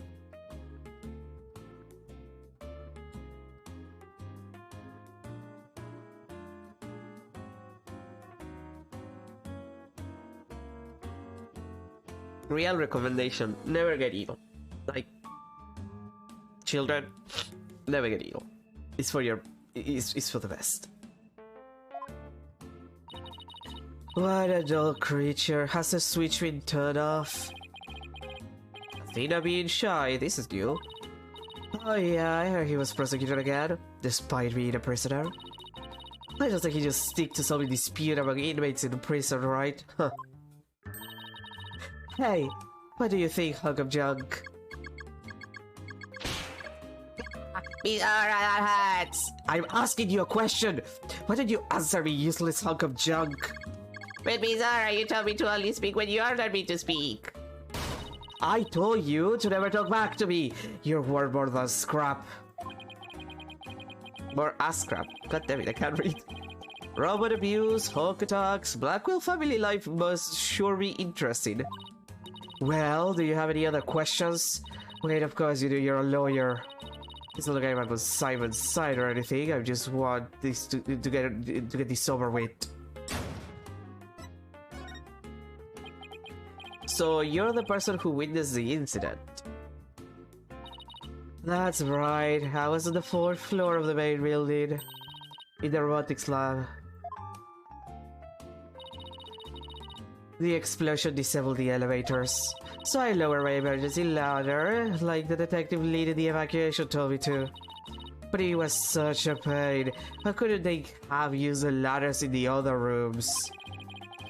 It must have been a very troubling experience. Probably best to just humor her here. Then, as I passed by the 3rd floor boarding lounge one window on my way down, I saw the crime as it happened. And that's about it. So you saw the crime as it happened, and that's about it. I see. Wait, what? You saw it being committed? This is no time to just nod and repeat. So you saw it... You saw it to the 3rd floor lounge. The very scene of the crime. That's right, there's a small window on the right-hand side of the room. I looked through that from the outside. The room was pitch black, but I saw a shady figure holding a lighter in their left hand and a knife in their right. That must have been the culprit! Did you see who that person was? Of course not, the power was out on the floor then, and there was only that tiny window. I see. But you did witness the moment of the murder. Yes, I saw the few with a lighter raise their knife and it happened at precisely 10 a.m.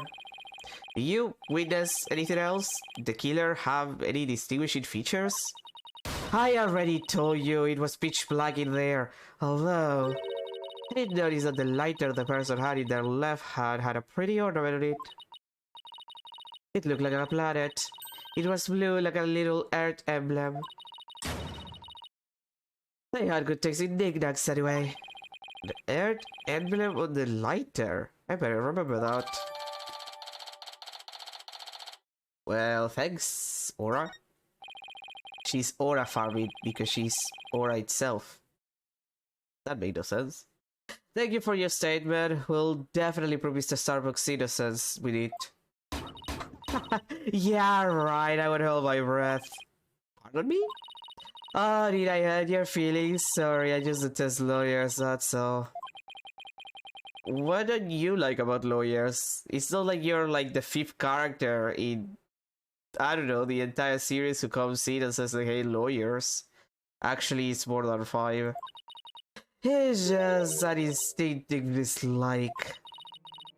But don't feel bad. I hate prosecutors even more. That didn't make me feel any better, actually. Why do you hate lawyers so much? Little thing from my past. The whole legal system is meaningless in the first place. I certainly don't agree. I mean, people are imperfect. They lie, they're inflated by silly emotions. You can't expect some imperfect creatures to uphold a reasonable system of law. I like robots much better, even sad sucks like this one. Hey, you look alike there! Ah, yes, here I go! I am the ultimate robot with a... God damn it. Alright, that's enough out of you. You're getting a little too carried away. Ah, huh? What was I doing? Yep, I like robots much better. At least you can make them any way you want them. I like humans with their petty emotions and constant worries. How can you say such things?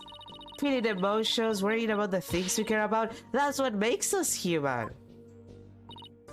Well, the girl finally talks and she starts with a speech. That's what makes us human. You mean getting angry and snorting like that? Rational thought, that's what separates humans from animals. Unfortunately, your reasoning capabilities are more akin to that of a clever little monkey. But that's nothing to be ashamed of. It must be nice to have such a simple mind. Can I punch your mouse? Get a hold of yourself, Athena. Humans certainly are absurd. I said you were clever, didn't I, poor thing? Tell me, with people like you in charge, how can I possibly trust the legal system? So she distrusts not only lawyers and prosecutors, but the whole legal system. What in the world happened to this woman to make her so bitter? Phoenix, I hate to break this to you, but if you had any experience with the legal system, like personal experience with the legal system, I can assure you that most people will have this attitude. It's like, yeah, they're bitter. The legal system fucking sucks in most places. In some places more than in others, but it fucking sucks. Even if somebody important to me was killed, I would never wish to see their killer brought to trial. Because I'd much rather kill them myself. You can't be serious. Huh? That thing you wear around your neck. Oh, this? Around Athena's neck? Does she mean widget? Oh, I get it. Well, Her Royal Highness has returned at last to her castle. Her Royal what? Is she talking about Athena? By the way, I heard the rumors. Our director's going to be the star witness in court tomorrow, right? Director Cosmos? Yes, that's right. You poor things. You better be careful. That old man is a big liar and a huge braggart. What? He might seem like a big wig, but the center has all kinds of problems. He has a lot of skeletons in his closet. But it's your problem, so why should I care? You have to do the thing with the liquid. What, that's it? No friendly tips? No good luck, guys? Just splendid. I leave you to your woes. Come on, hunk of junk.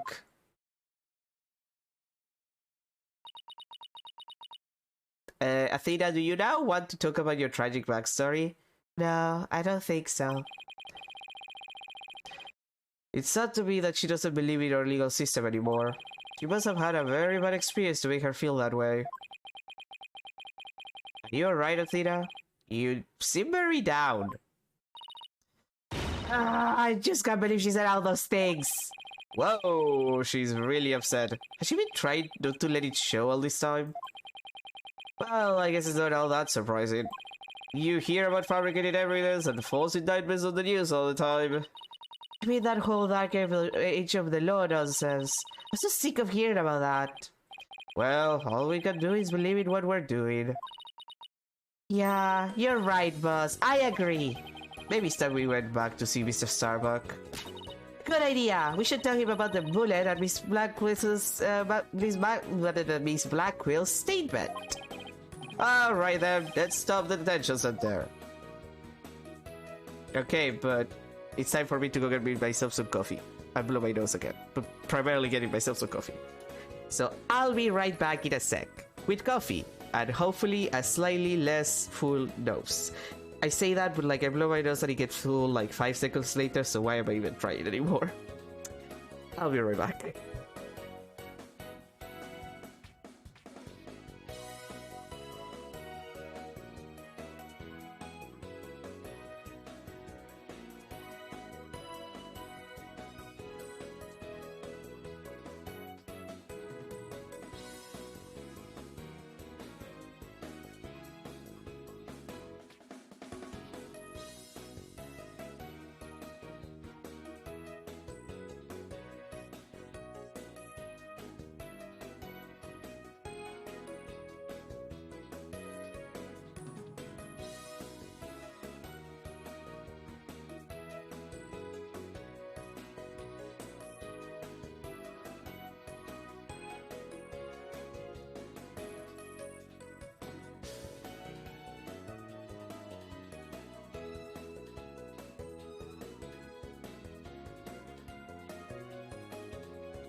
Okay, we're back.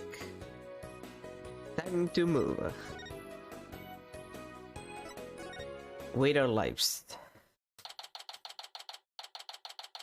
Okay, you guy. Look at it again. December 19, Detention Center, Visitors Room. My lawyers are here. It must be bad news. Hey, not necessarily. We found a new witness. Two of them. A researcher saw the moment of the murder through the lounge window during her escape. Really? So they're going to let me go? Unfortunately, it was dark and she couldn't identify the person. I should have known. My stars never aligned just right too. But we got a lead to Mr. Starbuck. The murderer had a lighter with an Earth emblem on it. A lighter with an Earth emblem. Oh! Do you remember something? Yep, I sure did. Just a little bit though. Anything that I would help would be a help. So please tell us what you remembered. I thought I was unconscious the whole time. But now I remember I woke up for a few brief moments. That's huge! Do you remember seeing anything? A lighter. I saw the flame of a lighter floating in the darkness. Good. What else do you see? What was nearby? It was definitely the Borlin lounge, so it must have been after Clay carried me there. In the light from the flame, I saw a dark shadow flickering. A dark shadow. That must have been the third party we've been looking for. Thank you, Mr. Starbuck. You've been more than help. You've been more help than you know. We can prove there was this third person at the scene and that they're the real killer. Then you'll be clear of all suspicion.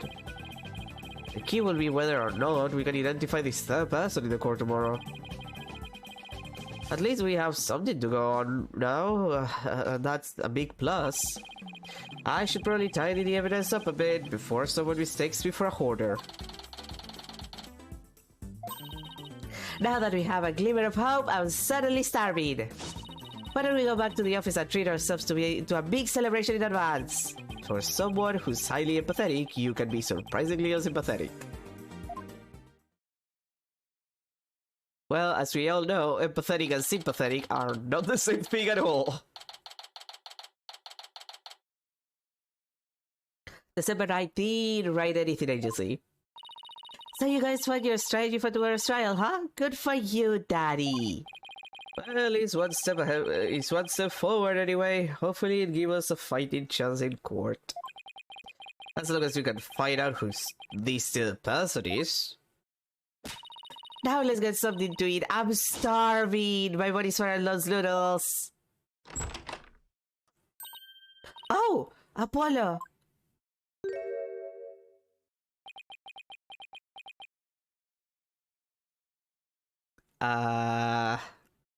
Not a hi, or a hello, or a guys, you need to hide me. There's like 3 nurses running behind me trying to get me to get back to bed. Like, nothing, Apollo, just...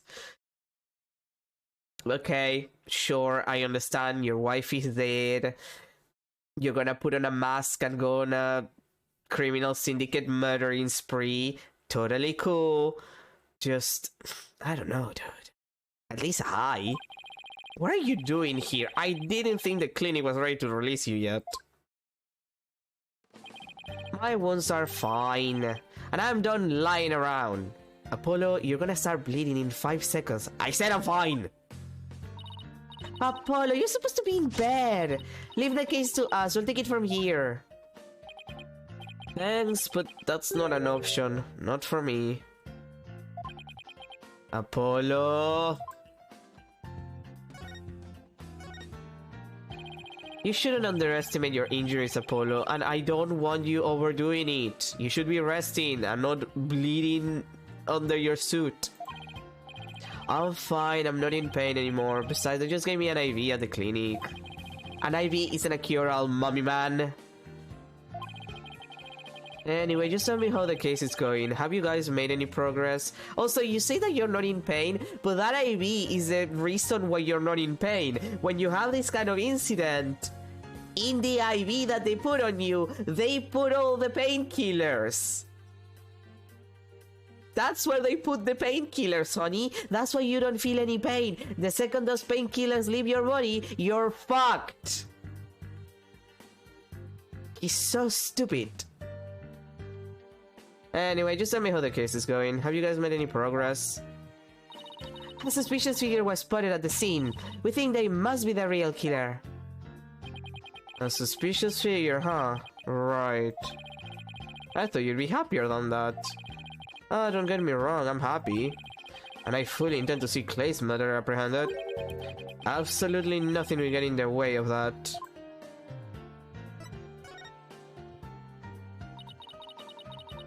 Clay was your best friend, right, Apollo?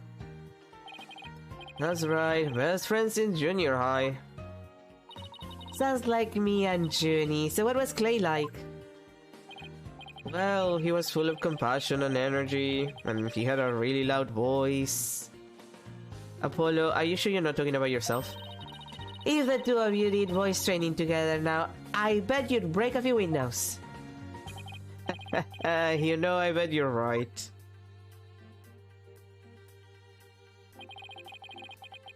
It seems like only yesterday, Clay was a guy who lived for his dreams. He used to talk about it a lot. He was going to be an astronaut and me a lawyer. We talked well into the night, and even then we never grew tired of it.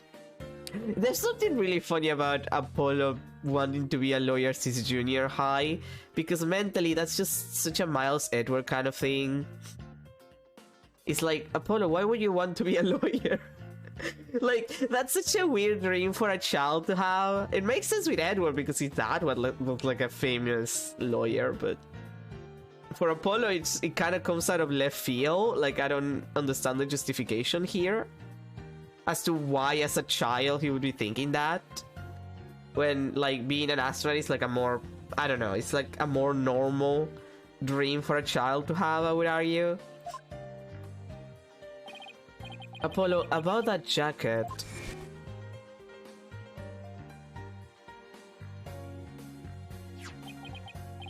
Oh, it's Clay's.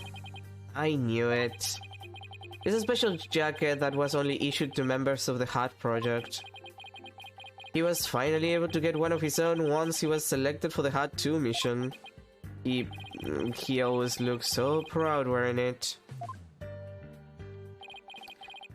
But just when his dream was finally coming true, I still can't believe it. Damn it, it's not fair! God damn it, Apollo. Look, are you sure you don't want me to give you the mask and you can go kill a bunch of criminal syndicates for like a couple of hours? I've heard that that helps a lot when you lose your wife. I heard that when that happens, it helps a lot with like your emotions and your anger issues to just kill a bunch of people. Nobody has to know, okay? Nobody has to be aware of it. Like, I'll even give you a sword. Do you want me to give you a sword to kill people, Apollo? I promise you, it's gonna make you feel better. No? Okay. Apollo, I hope you don't try to carry the burden all alone. Phoenix, I hate to break this to you, but this is the kind of guy that he's gonna carry that weight. I guess we were both unlucky. My own debut was a disaster. I guess you're right on some level. That trial a year and a half ago wasn't exactly the smoothest of starts. Phoenix, you were the one who designed that case, basically. Phoenix, you gave fake evidence to these guys so he could get Christoph declared guilty, which he definitely was, but also the case was not smooth because of you.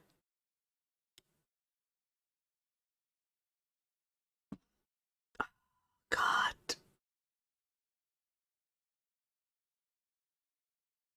it's kind of obvious. It becomes kind of obvious with this kind of shit that it's not the same writer from the original trilogy and Apollo Justice, because it does not feel like the attitude Phoenix would have about what happened. Because the reality of the situation is that all of the things that happen in Apollo Justice, not literally, like Phoenix is not the one who's planning the murders, but a lot of the things that go on the background in Apollo Justice and that first case and the last case of the game, like Phoenix is the main, I don't know if instigator is the right word, but like he is a person behind a lot of the bullshit that goes on during those events.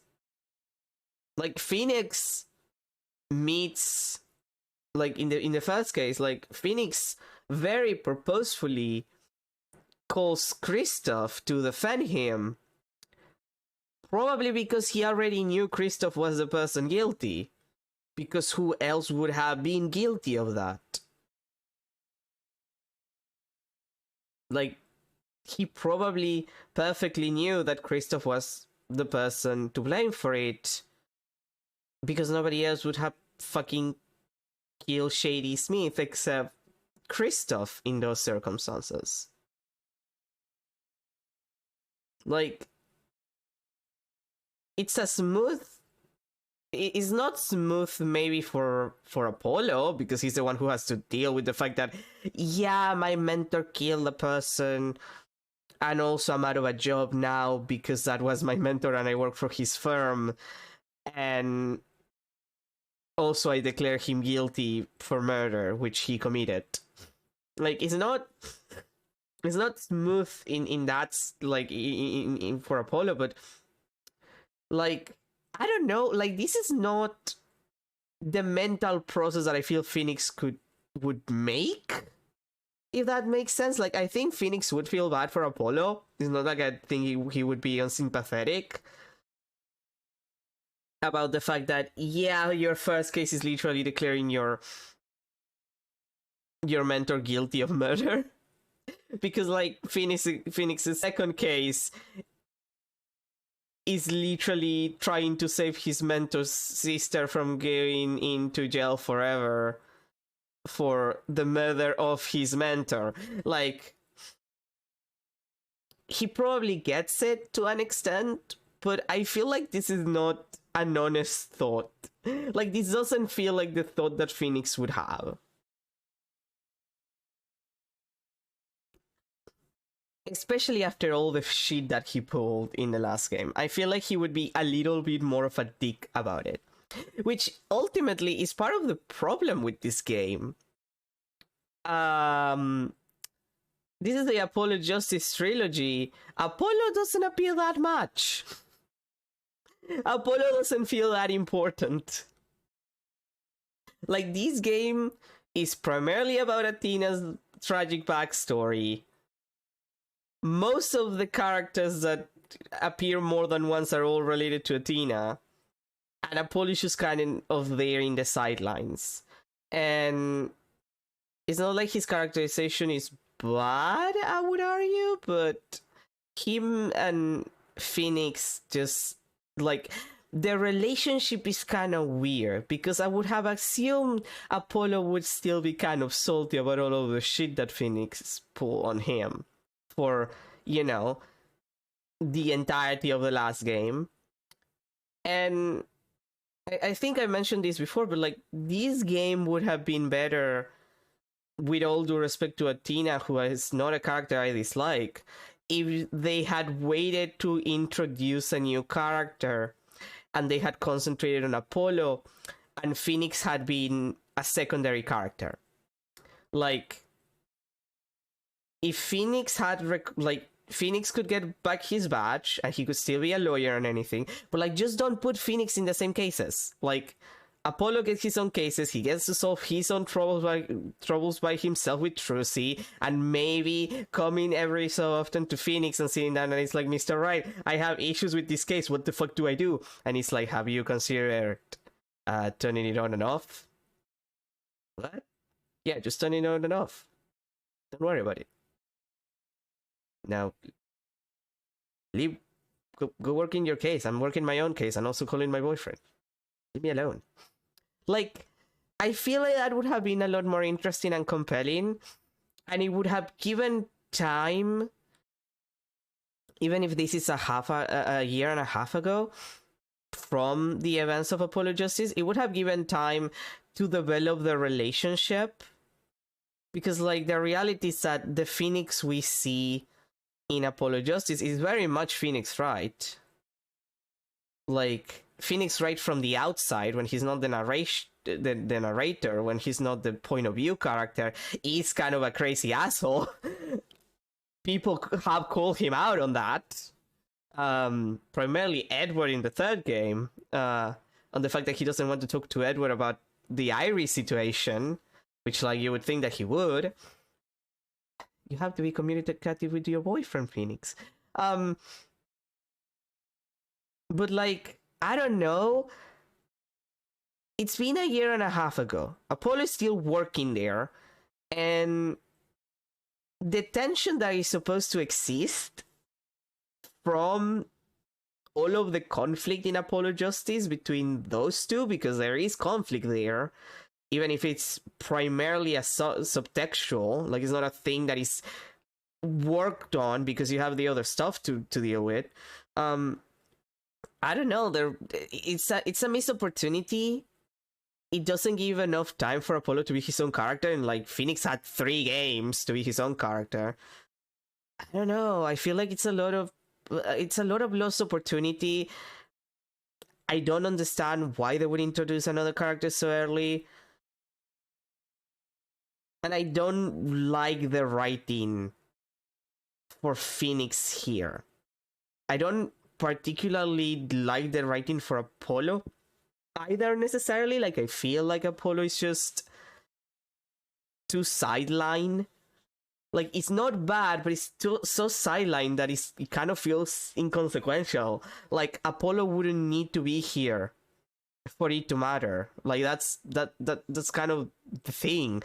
If Apollo didn't lose his best friend, if Apollo wasn't important here because he lost his best friend, like Apollo not being here wouldn't change much, because the reality of the situation is that what matters is what is going on with Athena and with Blackwell.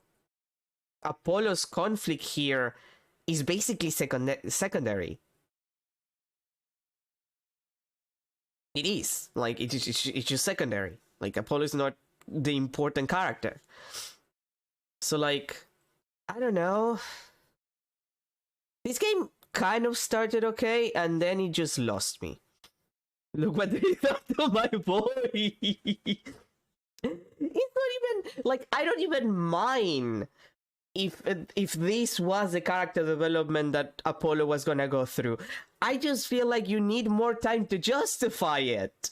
You need at least, like, more time to work it on and make it make sense. I don't feel like this game makes good use of Apollo as a character.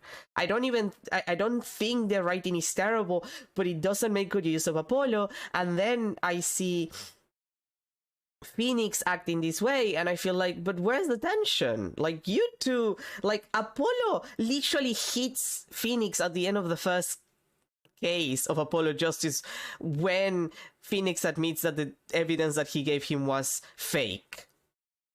Like, Apollo has to deal with a bunch of shit that Phoenix was pulling off, that he was in no knowledge of. Like, and then he just has to move on with his life, and like, where's the tension? Where's like the times when Phoenix pisses you off and you call him out like, oh yeah, cool, remember that one time that you screwed me with fake evidence and I could have lost my badge immediately on my first case? Do you remember that, Phoenix? Huh? Do you? Like, I don't know. I feel like this is such a lost opportunity for the two of them. They would have a very, very interesting dynamic where, like, Apollo still, you know, looks up to this guy and he's still his mentor and he still works for him. But, like, Phoenix pulled that shit. It's been, you know, a year, but more than a year, but he still pulled that shit, and Apollo is still kind of salty about it because Apollo is the kind of person who holds a grudge. He feels like that in Apollo Justice anyway. It's so frustrating that Apollo sets the games in a blank state emotionally. Yeah. I think that's a good way to put it. Like, his relationships that he built in Apollo Justice, in like the original Apollo Justice in the fourth game, they feel like they don't matter as much. Like, I don't mind that he's nice to Athena because like she's new. Clearly he's gonna be nice to her. You know, he had a good relationship with Trucy, so that's fine. But like the relationships that like his interactions with Clavier during the last case was okay. Like I feel like if anything, I feel like he was nicer to Clavier, which kind of got to me. Like there was that line of dialogue of him being like, "Oh yeah, your band that disbanded. I'm sorry. I'm very sorry about that happened." And like Clavier even realizes that he's just being nice because it's the right thing to do, and he's like, "Yeah, I know that you really you really enjoy the music." Like there's something awkward about that exchange that I find very charming because like Clavier knows that Apollo doesn't like his music. Apollo is just trying to be nice, and Clavier appreciates that, but he also doesn't know how to take it. So, like, that's a very good exchange. I feel like they did a good job there. But then, like, what about all of the shit with Phoenix? What about Apollo not being salty about the things that happened? He's gotten angry before. They take away a lot of the things that kind of matter about, like, the events in Apollo Justice that make it... It makes it so Apollo becomes blander. Like, Apollo is blander as a character because they take away a lot of the interesting stuff. Like, for comparison, and I think it's a decent enough comparison, the end of Phoenix Wright Ace Attorney, the extra case that they added for the DS version, and the start of Justice for All, where like, well, the start, like midway through Justice for All, like, if you play that continue like one after the other, you know, you find out the entire thing with Edward, where he's like MIA, and he's like, "Oh yeah, prosecutor minus Edward chooses dead, whatever." Phoenix, like, this is like an emotional, like this is a hit to Phoenix. Like this is really fucked up. So like,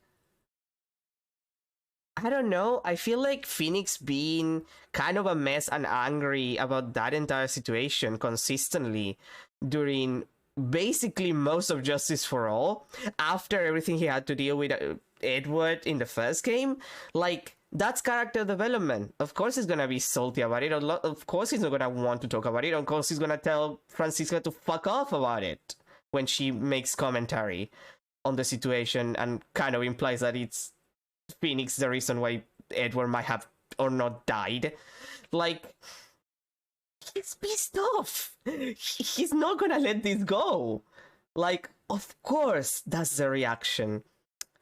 I'm not saying that Apollo would immediately be the most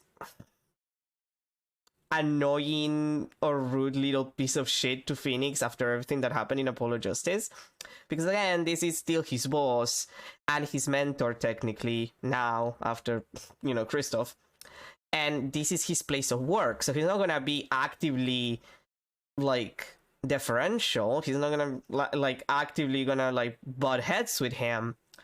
But the lack of butting heads is pissing me off, because these two would butt heads. They agree on a bunch of stuff, but like, they butted heads before, and clearly their personalities are the kind of personalities that butt heads. And Apollo just, yeah, he's kind of like in a blank state emotionally, where he will accept a lot of the bullshit Phoenix has pulled, and he's not gonna like question anything, and just, what's the point? put a different lawyer. Like, just leave Athena alone if that's what you're going to do. Like, I don't know. This is just like a lost opportunity. Apollo could have gotten a lot of very interesting character development, and he gets very sidelined, and it's especially noticeable because Athena is the one getting most of the attention, because this is more Athena's game than it is Apollo's. Like, she's a new lawyer. She's the one with the tragic backstory that gets repeated over and over again. She's the one with characters that happen to be related to her childhood or her life coming right up. She's the one with a prosecutor who is directly related to her, which is the most this is the protagonist of the game thing in an Ace Attorney game ever. Because, like, that's the case every time. If the prosecutor is directly related to you and or is looking for you for revenge or whatever, it's your game. Every single prosecutor in the original trilogy, they all have something going on with Phoenix. It's their boyfriend rival, it's his boyfriend rival's sister, adoptive sister who's coming to get revenge for her dad. It's fucking Godot. And for Apollo, Clavier counts. Because Clavier is the brother of his old mentor who he just sent to jail for murder. So, like, Black Quill is directly related to Athena by what we've seen so far. He clearly is related to her tragic backstory, or ergo, this is Athena's game. Like, that's it. It's a prosecutor law. It's a prosecutor related to you. You're the protagonist. So Apollo is just here, like, as a plant. Like, he's Charlie. He could be replaced by Charlie. Like, we could just replace Apollo with a plant, and it would be fine. And that pisses me off. That just makes me go insane. That was a rough time for me, but Clay refused to let me quit. You're fine, he'd say. Don't give up. It was right during his screening exams, too. I couldn't have become a full-fledged lawyer without him. That "you're fine" of his is why I'm still standing here today. It's interesting that you never mentioned that in the first game of this trilogy. You're fine, huh? You're fine and I'm fine were like your catchphrases, weren't they? Something like that. Sure bring back memories. When we were in junior high, Clay's mom passed away in an accident. But he wouldn't show his sadness to anyone. One night, I found him crying all alone in the school courtyard. Mom. Mom. Come over here. Wait, listen to me. I don't have a mother either. That's not true, Apollo. You just don't know where she is because she got amnesia. Huh? Aw, babies! God, Apollo, you always had that hairstyle. How embarrassing. I always think everybody else has a mom. Why am I the only one? But you know, when I start to feel that way, I yell at the top of my lungs. I holler, I'm fine, and then, you know what? I start to feel like maybe I really will be fine. Apollo Justice is fine! Okay, Clay, now it's your turn. Okay. Clay Terran is fine! There you go, now we're both fine. We're fine. We're fine. What are you laughing about? See, we're fine. You laugh first. I'm fine. You're fine, we're both fine. This is depressing. Thanks, Apollo.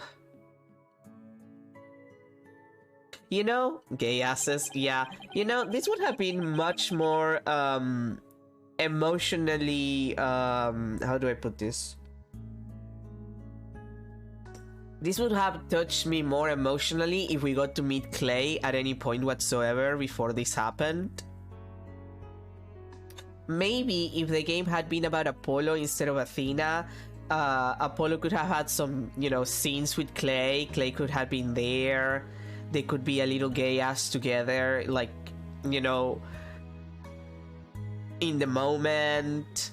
And then Clay could have died, and I would feel worse about it. Because I actually grew to like the character, you know what I mean? When you say it out loud, it really starts to feel real. And as long as you don't give up, you can keep on fighting. That's what we believed. As long as you don't give up. But there's somebody else who said something similar. If I gave in to my fear, I'll never find the truth. As long as I don't give up, I can keep up the fight. Clay called Mr. Starbuck his mentor and looked up to him. I wonder if I can be a good role model for my staff like Mr. Starbuck. Phoenix! Why is that the thing that you're wondering?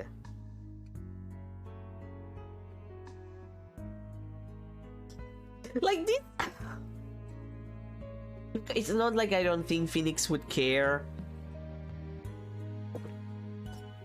It's not like I don't care, he wouldn't care, but like this feels so really out of character for Phoenix. Like, Phoenix doesn't feel like the kind of guy who's trying to be a role model for anyone. It's just like, I want to see you do better than I did, and that's about it. Like, this feels so weird with Phoenix in Apollo Justice. Like, it just doesn't feel right. Sorry, Mr. Wright, but I'll be taking a leave of absence. What? Wait, what do you mean by a leave? Okay, wait, this is the moment when he takes a leave of absence? After leaving the hospital and getting, like, exploded on his ass? Why are you guys being surprised that he's taking a leave of absence? He almost got murdered by an explosion. Well, you know, because shit fell on him during an explosion and then he got hit by a guy afterwards. Like... Why do you... Why are they like this? It's temporary. It's a leave of absence. Not a I'm quitting. This is the dumbest, like, plot. Like, this is the dumbest part of the plot up until this point. You're really serious? Can you at least give me a reason why? Phoenix. He got exploded and then hidden by a killer who was responsible for him getting exploded. The fuck are you talking about? That's your reason. That happened, he lost his best friend. He clearly needs like a week or two at the very least to deal with his emotions. Phoenix, why? Like, I'm just like, what do you mean, why? Like, I don't... Apollo covered in bruises. Oh, you know? Like, I'm just losing it. How did she... Why would you not think that? Why would Phoenix would just be like, oh yeah, no, I understand. Like, come on, Phoenix. Like, Phoenix, I know that you fell from a bridge, and then, like, at the 2-3 day mark, you came out of the hospital and just continue lawyering. But the difference is, when you fell off the bridge, you only ended up with, like, a cold. You survived the fall, and the worst that happened to you was that you had a cold. So, like, this guy is fucked up. Like, he's wrapped everywhere and he bled on the core room yesterday. Can you please be serious about this? When I put Clay's jacket on, I swore to him that I would catch his killer myself. But that's our goal too! I agree with Athena. We should work together to find the truth. The truth, huh? That's a noble cause. But what if the truth you seek and the truth I seek turn out to be different? Apollo, this is not the time for Peronism, okay?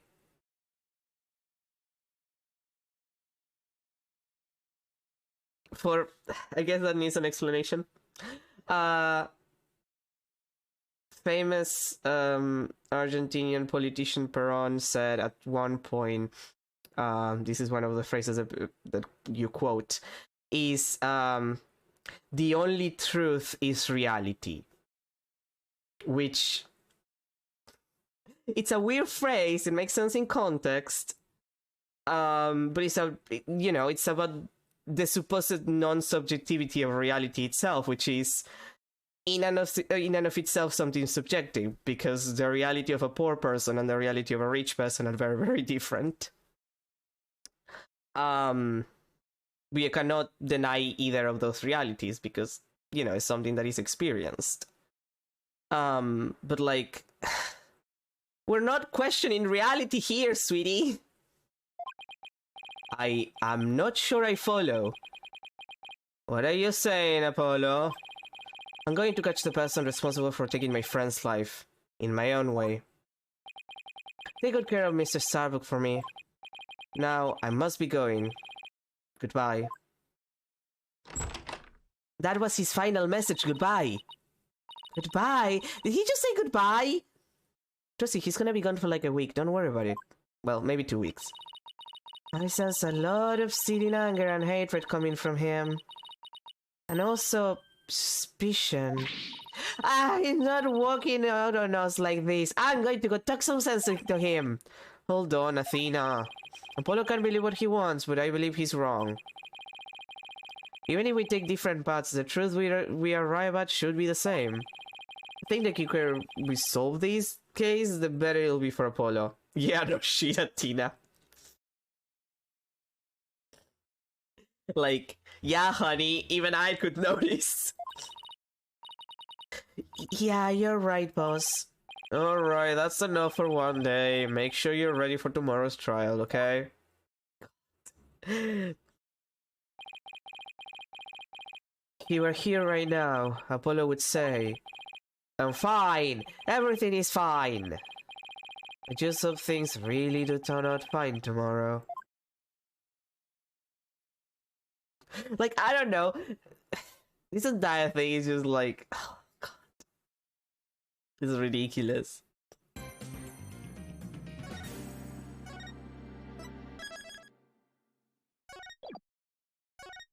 Okay, time for more trial. December 20, 10:15 AM. District Court.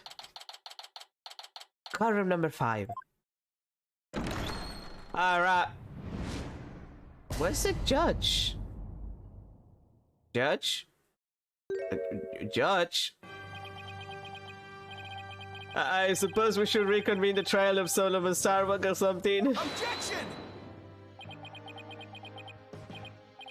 Your Honor, could you please come out from under your bench? There are no more bombs, I promise. Oh, yes, my apologies. I'm still a little jumpy when it comes to trials involving bombs. I mean, first the courtroom exploded, and then Mr. Tonate self-destructed. I guess that's one way of describing what happened to Tonate. Anyway, it seems that Mr. Justice was seriously wounded by Mr. Tonate's actions. So you, Mr. Wright, will be taking up the defense. Do you have an understanding on what has happened in the trial so far? Yes, Your Honor, the defense is ready. Very well. Is the prosecution also ready? Blackwell? Something wrong, honey? I take it you'd like me to give the opening statement this time. Looks like the judge has become a pretty good mind reader. Well, he's certainly seen more than his fair share of colorful prosecutors. You could say he's something of a veteran of sorts. Let's see. In the previous part of this trial, we learned that the victim, Clay Teron, escaped from Launchpad 1 carrying the defendant Solomon Starbuck. There were explosions on the second floor of the Space Center and on the rocket itself. The two astronauts used the Launchpad 1 corridor to reach the boarding launch. How could the victim climb down the ladder if he was carrying the defendant? That was the mystery that needed to be solved. where Mr. Justice proved that the victim was killed in the boarding lounge. Prosecutor Blackwell, were you able to discover any new facts related to this point? Upon further investigation, we discovered an oxygen tank fragment in the lounge. So surprisingly, it would appear that Justice Zona's argument was correct. So that means the testimonies of the first two people on the scene are suspect. There were two people who claimed to be the first on the scene. But can't we truly trust their statements? Let's see, the two people were Detective Candy's arm and Yuri Cosmos, right? You think that one of them might have given a false statement to the police? Yes, it's certainly possible. We might have to do a little more digging. And just as our team was about to cross-examine Detective Arm, the courtroom bombing incident occurred and the trial was put on hold. That accursed fellow. He killed my witness. He killed Detective Arm. He definitely put the kibosh on anyone asking her about what she saw. Exactly. In other words, the question of who killed the victim in the boarding lounge has once again become the main focus of this trial. It's obvious Prosecutor Blackwell still thinks it was Mr. Starbuck. Fulbright said that Blackwell has a thing against the astronaut. Nevertheless, the defense argues that there was a third person in the lounge, and that's who killed the victim. Objection! To make such reckless claims in a courtroom takes a bold man, or a stupid one. There was no third person in the boarding lounge. Or have you gone dotty already, old man? Objection! We'll see who's the daughter after I trounce you with my years of experience, little boy. Phoenix? Do you have to bring the sexual tension with this guy? He's already in chains. You don't even have to do that much. Like, hon, please.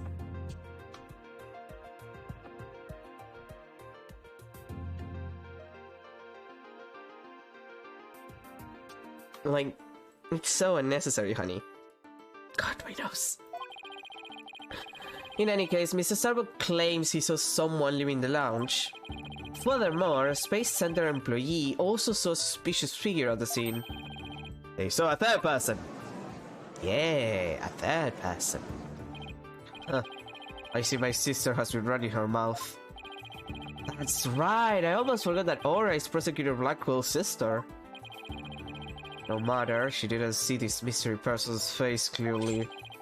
Therefore, there is no evidence to indicate that this person was the defendant. I guess the possibility that the figure was Mr. Starbuck is still there. In brief, we need to determine if a third person was there or not. To this end, we should hear the testimony of one of the first people on the scene. Director Cosmos, huh? Very well. Bailiff, please bring the witness to the stand after walking his balls.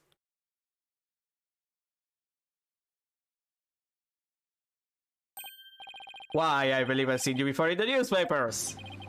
Of course you have. Of course you have. For I am Yuri Cosmos, director of the Cosmos Space Center, which was, of course, named after me, Yuri Cosmos.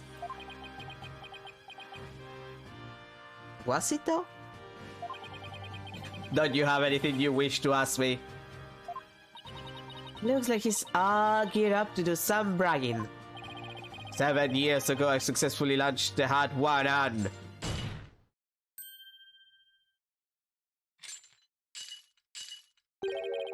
Everyone already knows how brilliant you are.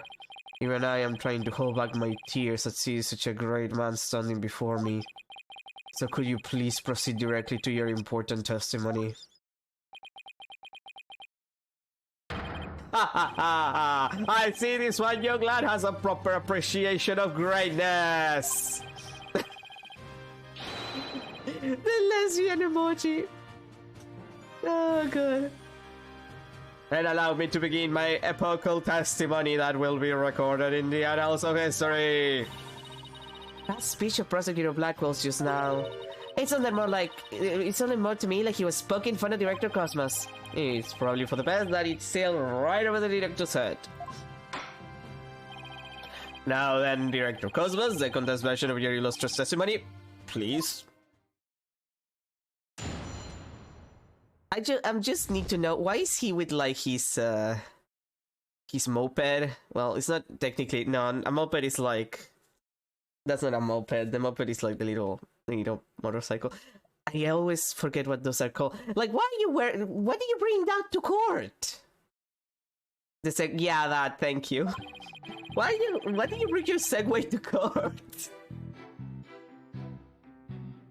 Detective Arm and I rushed towards the boarding lounge together. We went via control room and peeked in from there to see what was going on inside. We saw a figure standing in the middle of the lounge and Terran laying on the floor. I hate to say it, but I can only imagine the standing figure must have been Starbuck. I see. So in your testimony you claim you arrived on the scene after the two had escaped from the launch pad to the lounge. And just after the victim had been killed. Apparently. Oh, the horror, the humanity! But what I said is what I saw, and what I saw is what I said. That's that, and this is this.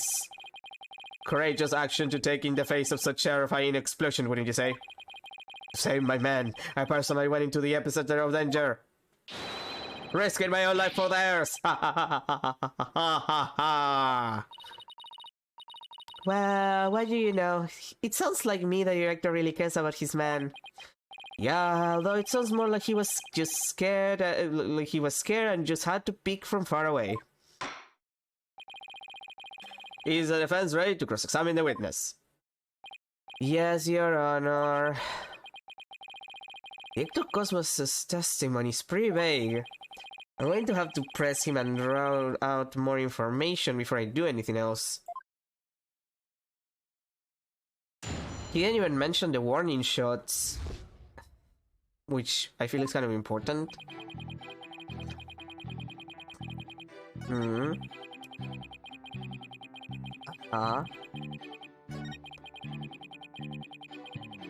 Yeah.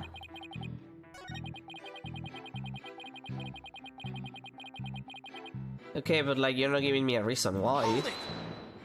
Beyond the obvious. Aura Blackwell also saw a suspicious figure in the lounge, but she gave the statement that it was too dark to see the person's face clearly. Did you see this figure's face clearly? No, not clearly. The lighter they were holding illuminated the area around their feet at the time. But other than that, I could see little less. That's why I could see Terran, but I couldn't see who the other person was. So for all you know, it might not have been Mr. Starbuck, isn't that correct? I would like to believe that. Starbuck isn't the type of man who's capable of murder. Objection! When the witness entered the boarding lounge, there was no third person there. Isn't that correct, Great Space Center Director? Yes, that's right. Only Starbuck and Terran were there by that time. After we peeked in, the lounge suddenly went dark and the figure vanished. You mean they disappeared? That's odd. Objection! The reason the figure appeared to vanish is because it was the defendant. When the witness weren't looking, he fell to the floor and feigned unconsciousness. Hold it! Hold on, Director Cosmos, did you ever take your eyes off of the scene? Just for a brief instant, about as long as it takes for a shooting star to go by. If you took your eyes off the scene, then this person could have escaped during that time. But what escape route could this person have used? The direction opposite to the control center, the southern door to the elevators. There's no security lock on that door, so it would have been possible to escape that way. Objection! All things are possible, right, Dono? The real question is, do you have any proof? Well... You were just talking about possibilities. We could each profess whatever we'd like. An inmate who used to be a university professor and lunar researcher used to say, that there is a kingdom of little green men who live under the surface of the moon. Ah, Green Moon Man. As long as they don't punish us in the name of said moon for what we've done to it. But I say, where's your proof that this quaint kingdom exists? He's calling your theory a work of fiction, boss. And he's right, I don't have any proof yet. Still. The southern door was a possible escape route. I'd better make a mental note of that. Director Cosmos, may I ask you a question? Yes? Why did you look away from the boarding lounge? Haha, there's actually another tale of bravery behind the answer to that. It was when Detective Arms saw the figure and raised a gun. Being a great humanitarian and protector of mankind, I tried to stop her. What? You're saying Detective Arm raised her gun as soon as she saw the figure? I imagine her instinct as a detective told her they were the killer. Huh, I don't know about that. And were you able to prevent Detective Arm from firing her gun? I'm afraid I was too late. I was unable to stop her. She identified herself clearly and then she fired 2 warning shots at the shadowy figure. This information about Detective Arm's actions sounds critically important. Please add it to your testimony.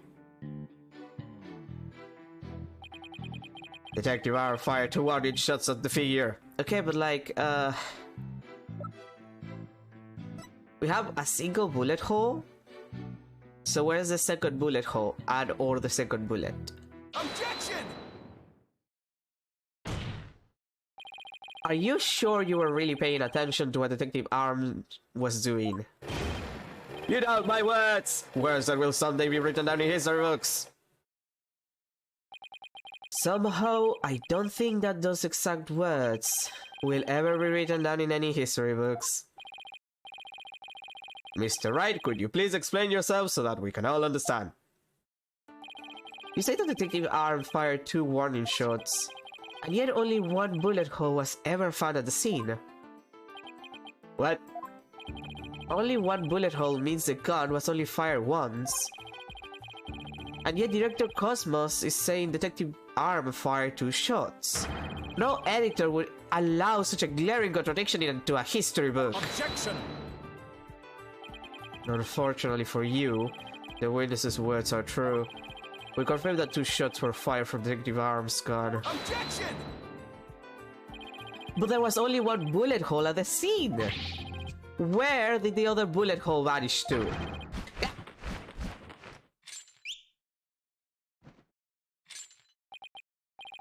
You should know the answer to that already. I should? In the previous trial, a certain oxygen tank was presented as evidence. We've already discussed that it was ruptured in the lounge, have we not? So she shot twice, and 1 bullet broke the oxygen tank.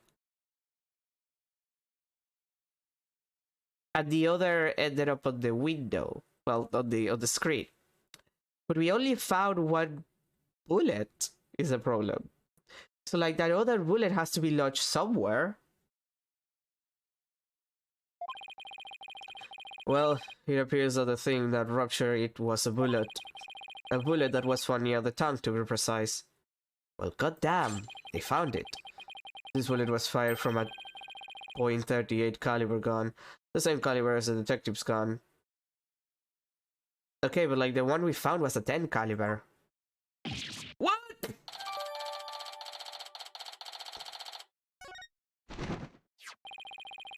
The rifling marks also match up. There's no question that the bullet was fired from Detective Arm's gun.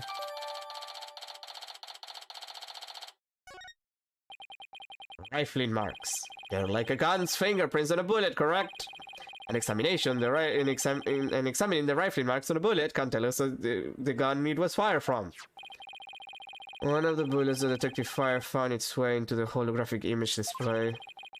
The other bullet came to a stop near the victim's oxygen tank.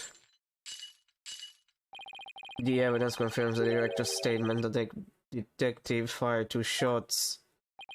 My beautiful contradiction. Gone. All gone. So that bullet hole was from a .38 caliber, huh? I'd better update the record. Okay, but that still doesn't explain the 10 caliber bullet. Very good. Now we know that the fate of both of the shots Detective Arm fire.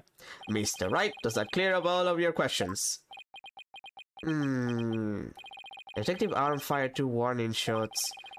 One hit the holographic display and the other hit the oxygen tank. Does that really clear up everything about what happened at the scene? No, it does not. What about the bullet that we found that is a 10 caliber? Idiot. No, Your Honor, it doesn't. Detective Arm fired 2 warning shots from a .38 caliber gun. But that doesn't explain the existence of a certain piece of evidence we found at the scene.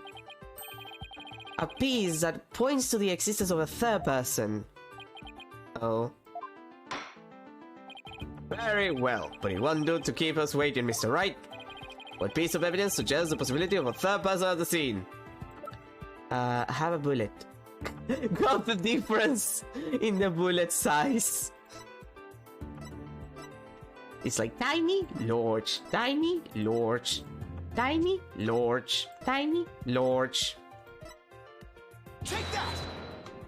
Kills me. And what is his metal pellet supposed to be? Just a little something of great importance we found at the crime scene, Your Honor. You found it where? In a floor gutter at the crime scene. It looks like the police and prosecution both missed it. Furthermore, this is a .10 caliber bullet, making it much smaller than the one of Detective Arm's .38 calibers. That means... Exactly. One more person must have been there in the lounge.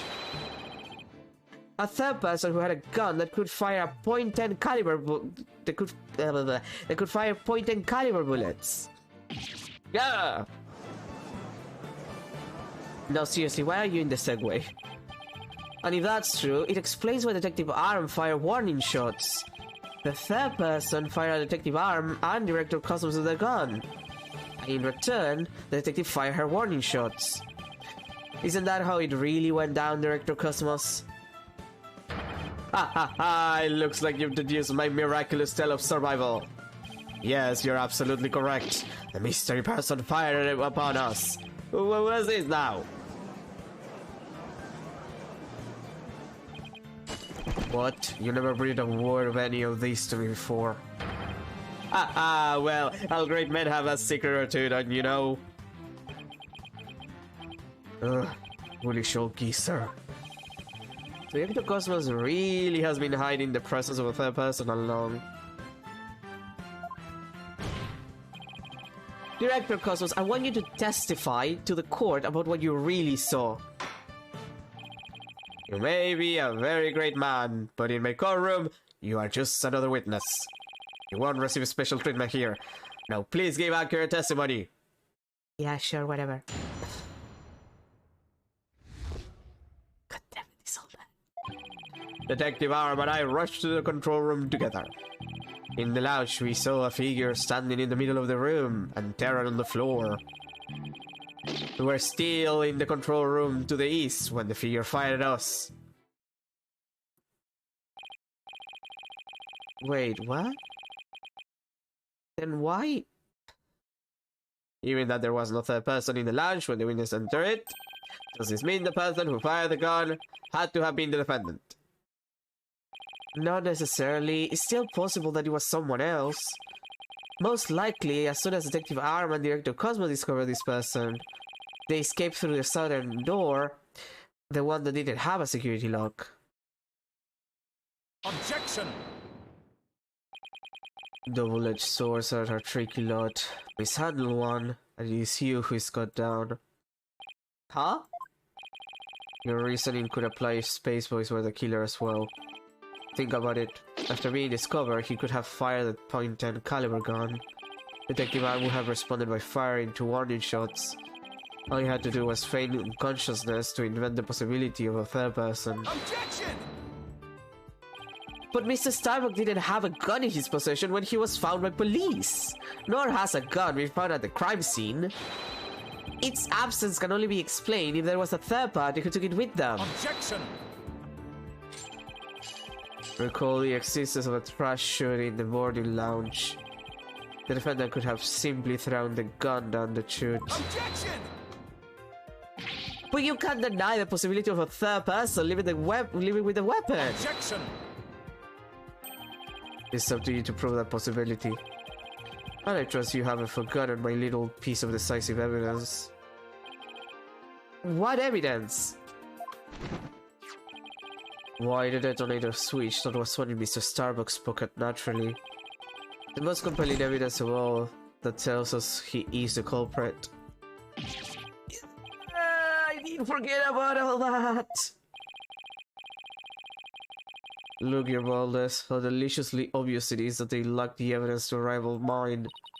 Wow, he sliced a third-person theory to rivals and sold it to us. Just like that. Yes, well, I have a question of my own, actually. That bullet that the mysterious figure shot, what did it hit exactly? It hit me. What? So does that mean you're a ghost? I was wondering when you were realizing your wellness. Director Cosmos is an authentic, bona fide ghost. He can even pass through walls. Okay, you know what? This one is funny. The other one's not so much. This one is funny. This was funny.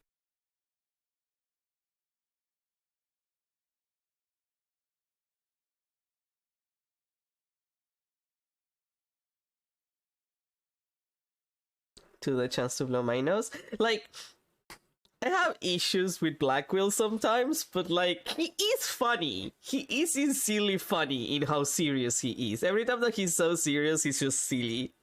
And I kinda appreciate that. Like, it's good. This is good. Objection!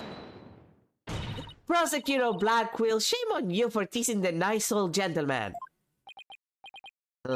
Your boldness, it was all in jest. Please show yourself again. Are you sure? In that case, how did you manage to survive being shot, Director Cosmos? I'm glad you asked. It was a miracle befitting a great history-making figure such as myself. The bullet hit my glorious Medal of Honor, wherever it ricocheted, so saving my life. What? Like, I don't know, there's something about Blackwell being so serious even when he's jesting that, like, it kind of gets me. Like, I appreciate the comically serious a lot.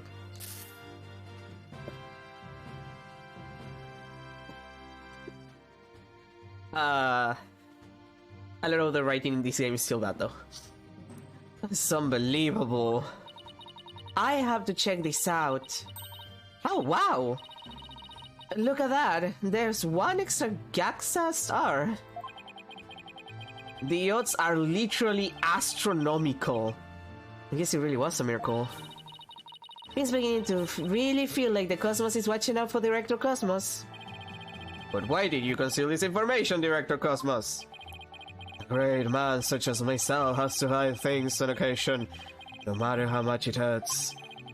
It is the plight of the truly great. It may be hard for this generation to understand. I don't know, but it sounds fishy to me. What else is he hiding? Let's just cross-examine him and see what we can... find out. Now then, Mr. Wright, your cross-examination, please. Thanks, Judge. Okay, the main thing here is that...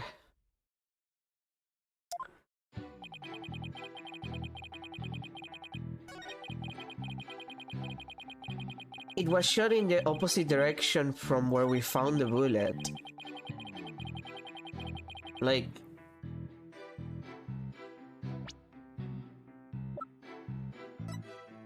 Objection! it makes no sense that we found the bullet there.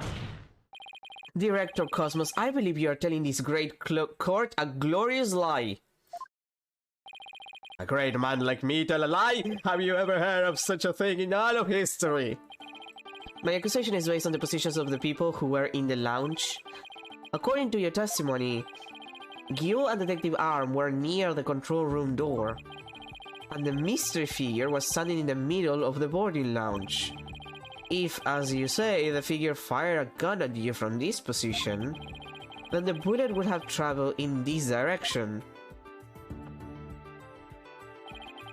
However, we found the .10 caliber bullet here. Oh. This trajectory and where the bullet was actually found contradict each other. Unless, you know, you grab the bullet and then you throw it, like, in that hole, but then you have to explain why would you do that. It's proof that you got shot at. So, you know. Director Cosmos, where were you really when you were being shot at? Ah! Ladies and gentlemen, I present to you the human merry-go-round. Objection! Don't tell me you've forgotten already. Didn't the witness himself just tell you the bullet hit his metal? Of these, there is no mistake. Objection! But in that case, the bullet should have been found near the east side of the room. Are you trying to say that you can explain this inconsistency? Of course. I didn't think... What?! Oh, great Director Cosmos. Yes? Is there something you'd like me to expound upon? You were in fact not in the control room to the east, were you? You were looking into the lounge from the door to the south, is that not right? Ah! What are you getting at? Use your own brain. Your head must have your head must have some use other than housing that bird nest. Bird nest? Why does everyone pick on my hair? Director Cosmos and the detective witnessed the scene from the southern door. The killer fired at them there, and that is why the bullet was found in the south. Ah, that makes some sense actually. Also, the witness being at the southern door is rather favorable for the prosecution. Huh? I got a bad feeling about this. How about it, Director, if you don't tell the truth this time? Yes! His handcuffs! You will become but rust upon my sore. I relish the chance to cut down a great man. Alright, I'll tell the truth. Just put your sword away! You are correct. I, the great Yuri Cosmos, was looking into the room from the southern door. What? That's the complete opposite of all the testimony he's given so far. And now you have lost your possibility that a third person was in the room. I have? How?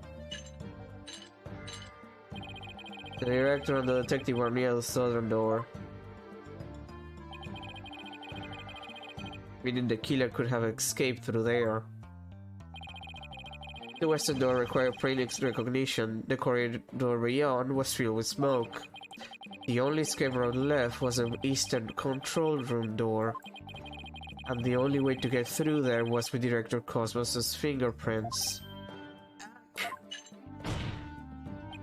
In short, there would be no escape for any third person had there been one. My third person just disappeared, like in one of Trucy's magic tricks.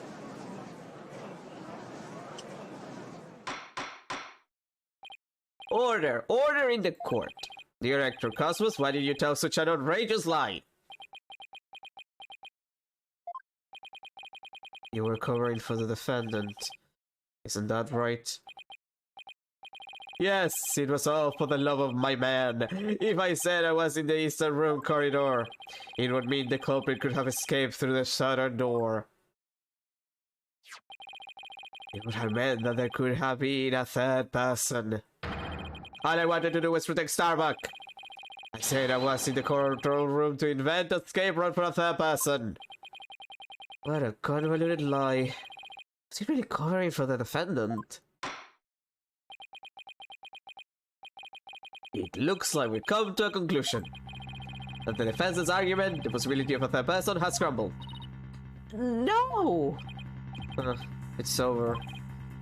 Yikes! The judge is about to hand down his verdict. Think, Phoenix. Think! This is the perfect time to try and turn my thinking around. If a third person had no way of escaping the scene, then what if one of the people at the scene was this third person?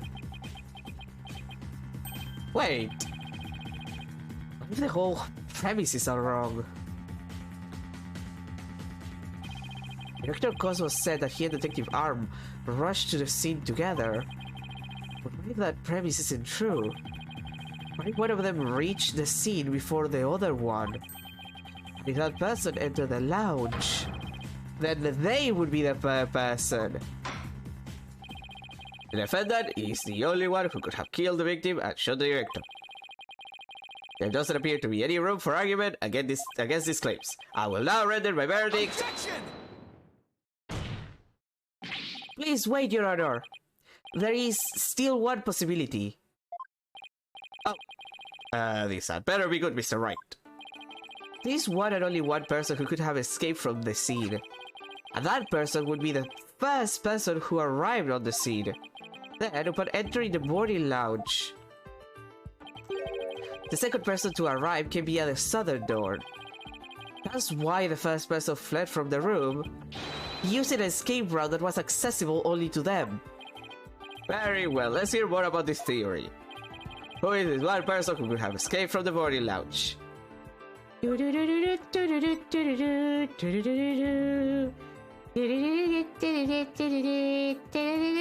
that! What? But that's... Mr. Wright, what are you claiming here? Of all the people who were at the scene, only the witness could have escaped. The director is the only one with the authority to open the control room door, after all. But that means... Exactly. The true identity of the third person is our current witness. Director Yuri Cosmos. Ah! What? What? Why are you all surprised? Order in the court, I say. Mr. Wright, you will explain yourself in more detail. I assert that Director Cosmos arrived at the scene before Detective Arm and entered the boarding room the boarding lounge alone. Detective Arm arrived after that and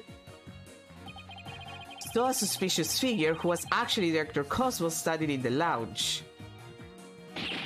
And that's why she fired those 2 warning shots. Ah! I've been hit on the starboard side! Captain Wright is a direct hit on the enemy ship, sir. A magnificent shot. Warning shots fired from the enemy ship. Prepare to intercept! Cosmos, you have told a lie in this court once again. I've been hit on the port side. The enemy has called in reinforcements.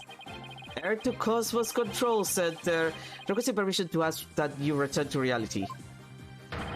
But my ship will not go down to anything less than the ultimate weapon of evidence. Objection! But I do have evidence. In fact, you could say that your battleship bears its scar. Yeah. If Director Cosmos is the third person, Honor of Blackwell saw. This third person fired at Detective Arm and Director Cosmos with their gun. And in return, the detective fired her warning shots. Isn't that how it really went down, Director Cosmos? It looks like you've deduced my miraculous cell of survival. Yes, you're absolutely correct. The mystery person fired upon us. Director Cosmos would have been the one who fired the .10 caliber gun. But Detective Arm discovered him in the lounge. It only makes sense that he would have turned and shot at her. Therefore, The evidence on the director's body is of a different kind of relevance than before. Once we compare it against another piece of evidence, the mark that you received from the third party will be all the proof we need to prove that you were the one there in the lounge. Raise for further impact. Comparison against this piece of evidence will prove that you were the one in the lounge. That would be the other bullet that we got from dear old dead detective.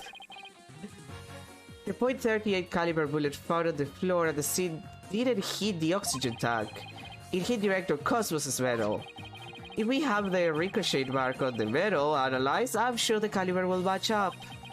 And if that mark proves to be from a .38 caliber bullet, it will prove that you are the third person we've been looking for. Yeah, the bridge is destroyed, losing altitude. I'll have some other ship. If that's true, then what about the bullet that hit the oxygen tank? It was a .10 caliber bullet. In other words, it was the bullet fired by Yuri Cosmos. Isn't that right, Director? No, you got it all wrong. What? The angels have started again. It's a miracle I'm not going down yet. Witness, Stop this at once and confess the truth. if you don't want the history books to say that a great man was a great liar, then accept your fate and tell the truth. Are you giving me orders? Me, the great director of the Cosmos Space Center. Yeah, but the cosmos revolves around me. Stop doing that, you're gonna ruin the floors. Someone get me off this thing. Yeah, my honest reaction to that. Order in the court, and will someone please stop the witness from speeding? No.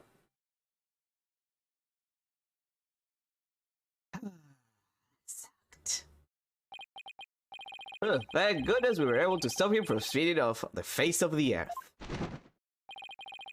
While he was drilling, I took the liberty of running an analysis on the mark on the metal. It was made by a .38 caliber bullet, matching it with the size of Detective Arm's firearm. Yuck! Are you ready to confess the truth, witness? No! You got it all wrong! This is just a misunderstanding! Is he going to start piling on more lies? It looks like it. But no matter how many lies he tells, I'll just expose them one by one. I'll make that big liar tell the truth. If it's the last thing I do. Really? Yeah, do we continue there? I guess it's a good place to put like a save point, but still.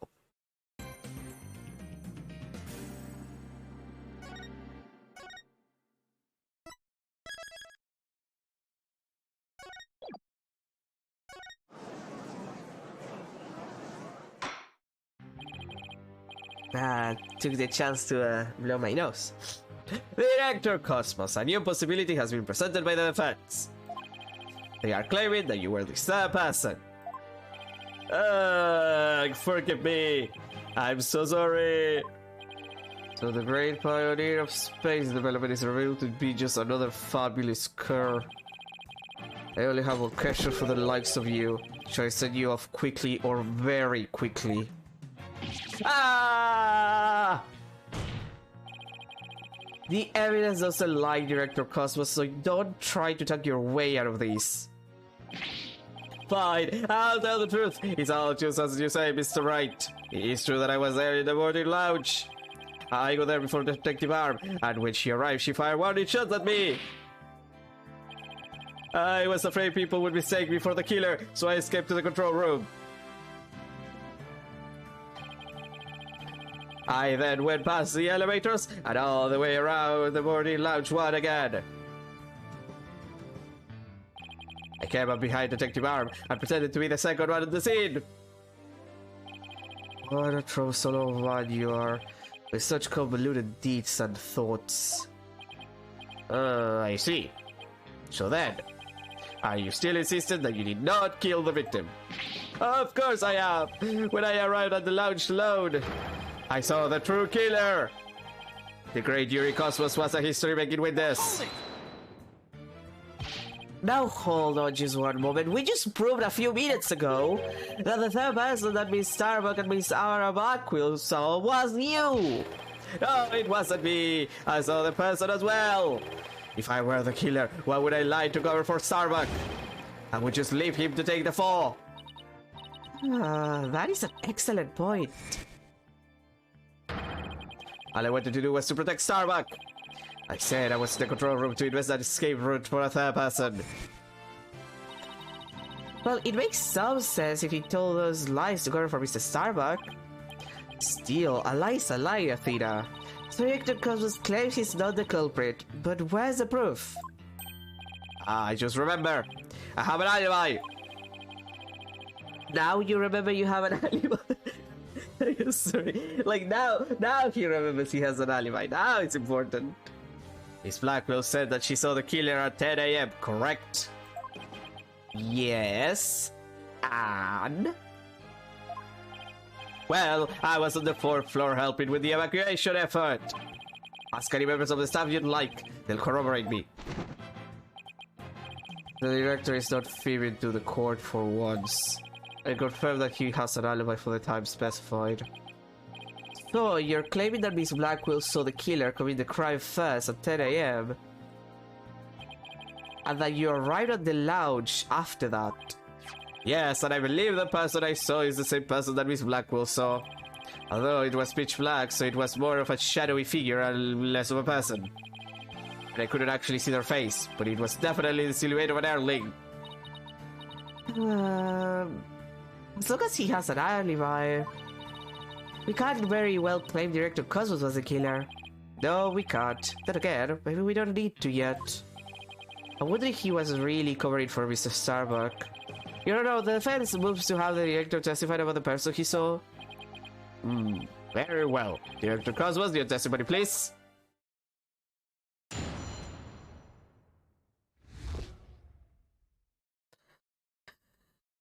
I'm not excited for this. As I tried to enter the lounge, the true killer inside fired a gun at me. I hid to avoid getting shot. But when I tried to get another look, they had vanished into thin air. I was near the elevator side door, and, well, the launch pad one door.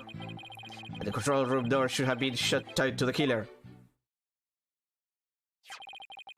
So you were shot at by the killer as well, and then they disappeared? Yes, though luckily no harm came to my glorious body.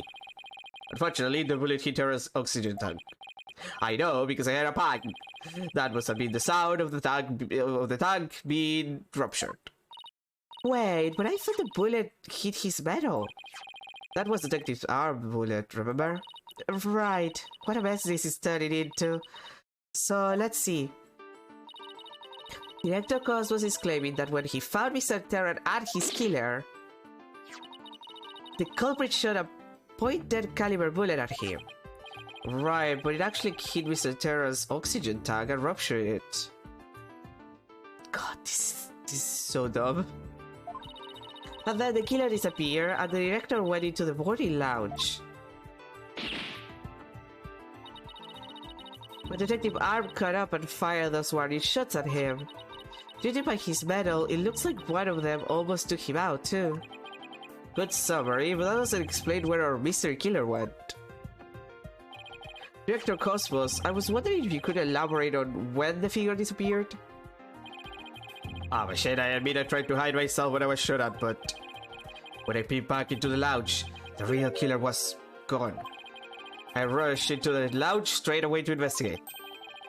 But what I found was Terran with a knife in his chest, and Starbucks had coal on the floor. So we have a culprit who vanished from a scene that had no escape route. Vanished without a trace. It's truly like one of the great mysteries of the cosmos. Silence! A riddle of the ages indeed. But I'd rather know how a female leech such as you can be lauded as great. A great man is always misunderstood in his own time, but he must remain true to himself, even if those around him don't understand. Whoa, that might be the first true statement he said all day. But how do you suppose this person managed to vanish so suddenly? Simple, because it was Spaceboy himself. When he was spotted by the director and Aura, he quickly feigned unconsciousness. That would certainly take all the mystery out of the idea of a vanishing culprit. I want to raise an objection, but I don't have any counter evidence. Director Cosmos, when you saw the person, did you also see Mr. Starbuck on the floor? No, because it was as dark as a black hole in there. I didn't see Starbuck until the other person vanished when I entered the room. That wasn't exactly helpful. Huh. I'm prepared to accept your surrender, right, Dono? I can't find any holes in this testimony, but I can't give up. Mr. Wright, why don't you let me help? Huh? While the director was giving his testimony, I detected a cacophony of discord. Which means he's hiding his true feelings from us, huh? It just might help us find out what happened to our vanished killer.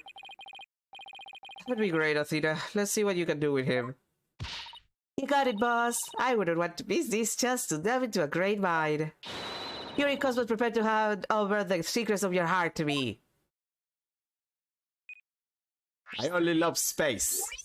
Yeah, I know. Don't worry about it.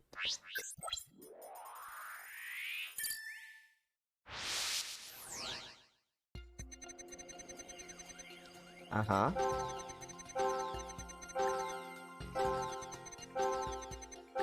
Uh-huh.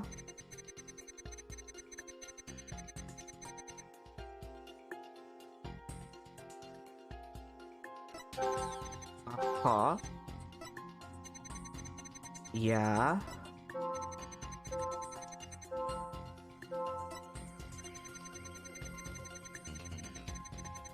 Okay, why are you surprised that the person just disappeared?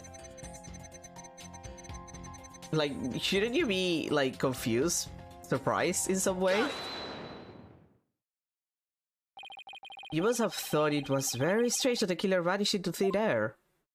I did! That kind of thing just doesn't happen usually. And yet at the time, you barely registered any shock at the occurrence. What? Why are you? I can only think of one reason as to why you were surprised with the killer's vanishing act. You must have had a good idea of where they went. Isn't that right? What? No, of course not.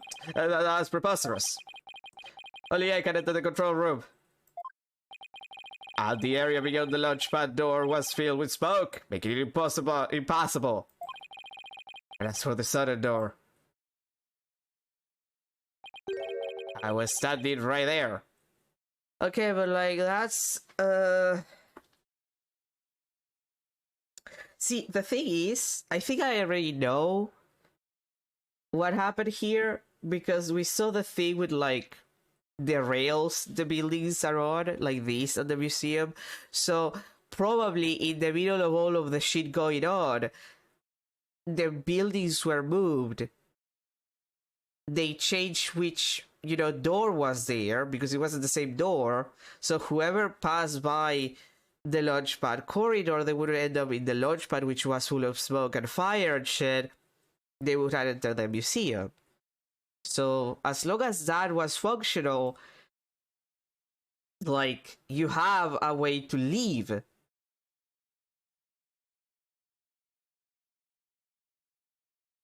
Like, that's it. Like, that's the solution. So there was nowhere for the killer to run to. Maybe, or maybe not, you went into the room to check on Mr. Starbuck and Mr. Theron, yes? What if the culprit took that opportunity to silently slip out through the soldier door? I highly doubt it, as you recall, right after I entered the lounge. Detective Arm came rushing towards it herself via the southern hallway.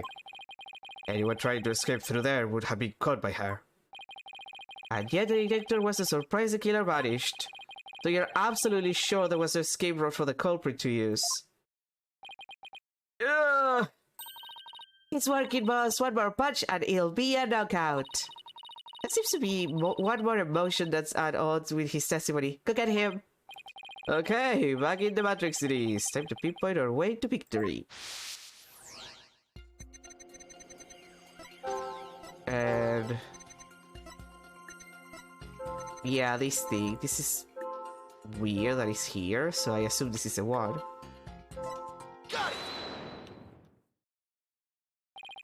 Correct me if I'm wrong, but you seem to be afraid of the launchpad door.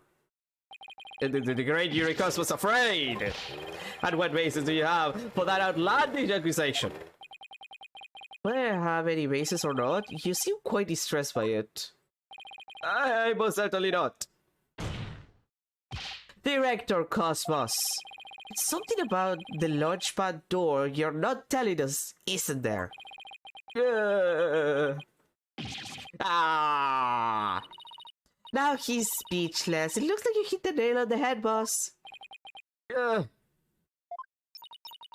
just input those 2 pieces of data, and yes, just what I wanted to see. 70%. Presto Chango! Let's discard. It looks like we're on the right track.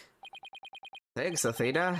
Now, to make sense of what we've learned, Director Cosmos wasn't surprised that the culprit suddenly vanished from the lounge, which points to the possibility that he knew where the killer had escaped to. Furthermore, talking about the door to the launchpad made him uneasy. In other words, he's probably hiding something about the launchpad pad 1 door. When we put those 2 pieces together, only one solution to this puzzle comes to mind. Director Cosmos, did the real killer escape through here? The corridor. Take that! The culprit went through the launchpad 1 door to escape, didn't they? Yes, I mean, no. Disaster to starboard. We're going to crash into an asteroid. A master tactician you are not.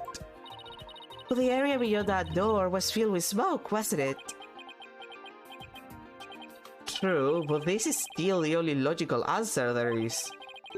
If we could just figure out what the director is hiding about the launchpad 1 door, we should be able to iron out the logical inconsistencies. But that door requires fingerprint recognition. Only Starbuck, Terran, and I have access. I don't see how the killer could have opened the security lock, do you? That's an easy one. The killer was right there in the boarding lounge, meaning there's no way he could have easily gotten past the security lock. Come to think of it, we did examine the prints on the fingerprint recognition device. I propose that the killer use this person's fingerprints to get past the security lock. Take that! Who else? That's... Mr. Starbuck was lying unconscious there in the morning lounge. Anybody could have easily gotten past the security lock by using Mr. Starbuck's prints. And actually, Mr. Starbuck's prints are exactly what we found on the device's screen. Ah! It looks like he does have something to hide about the launchpad 1 door. And I bet it's got something to do with the culprit's escape route. But I don't have enough information to see the whole picture yet. You know, something just occurred to me. Would you like to hear it?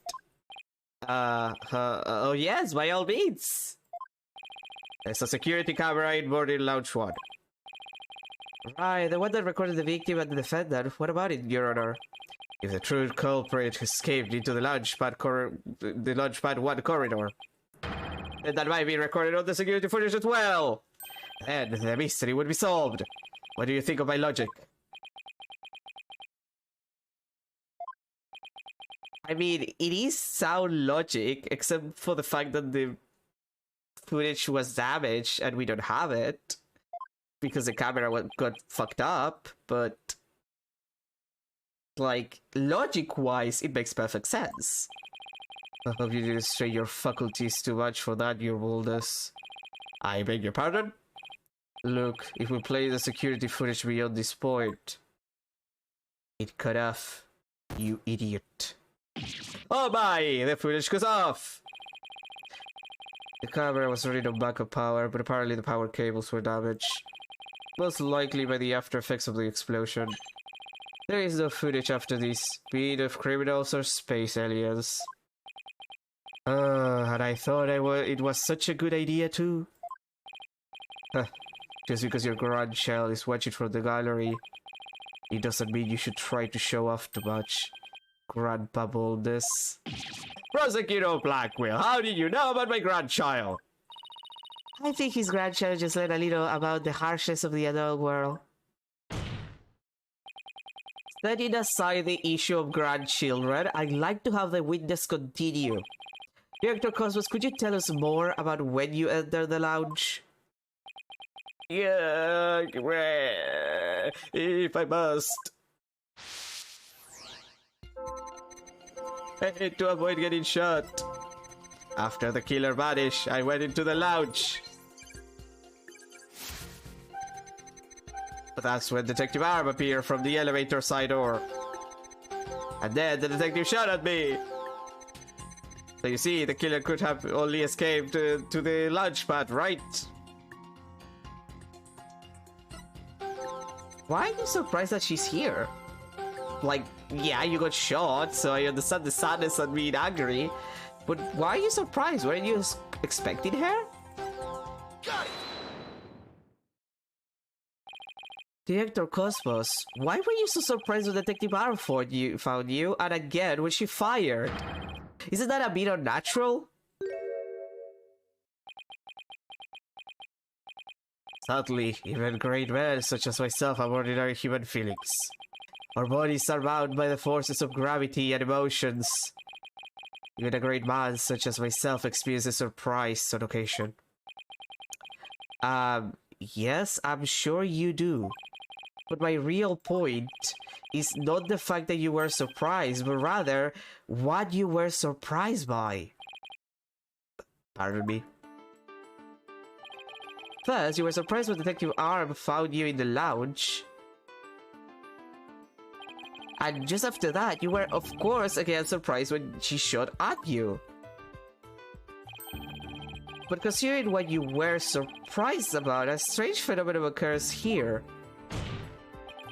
Director Cosmos, what is strange about your surprise reaction is the fact that you were more surprised when Arm came.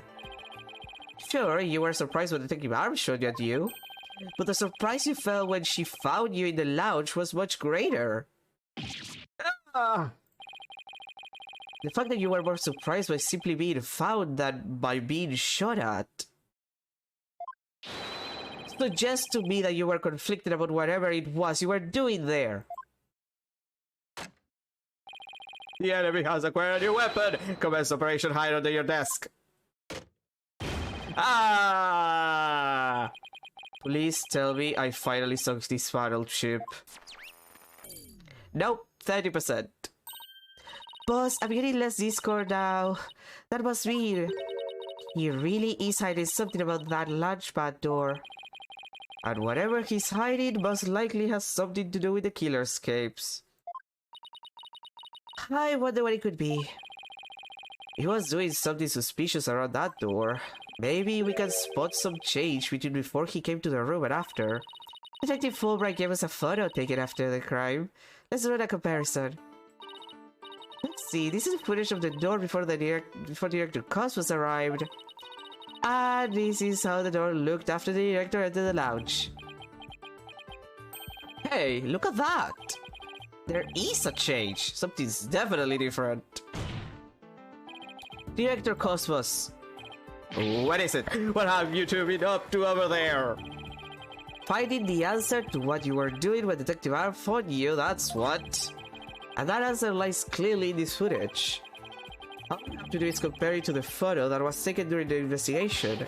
Don't be ridiculous. If you really do have an answer, you'd have pointed it out already.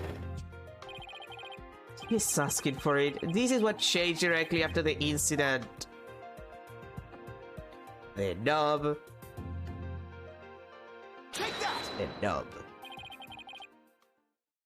The answer is this knob. That's what she said.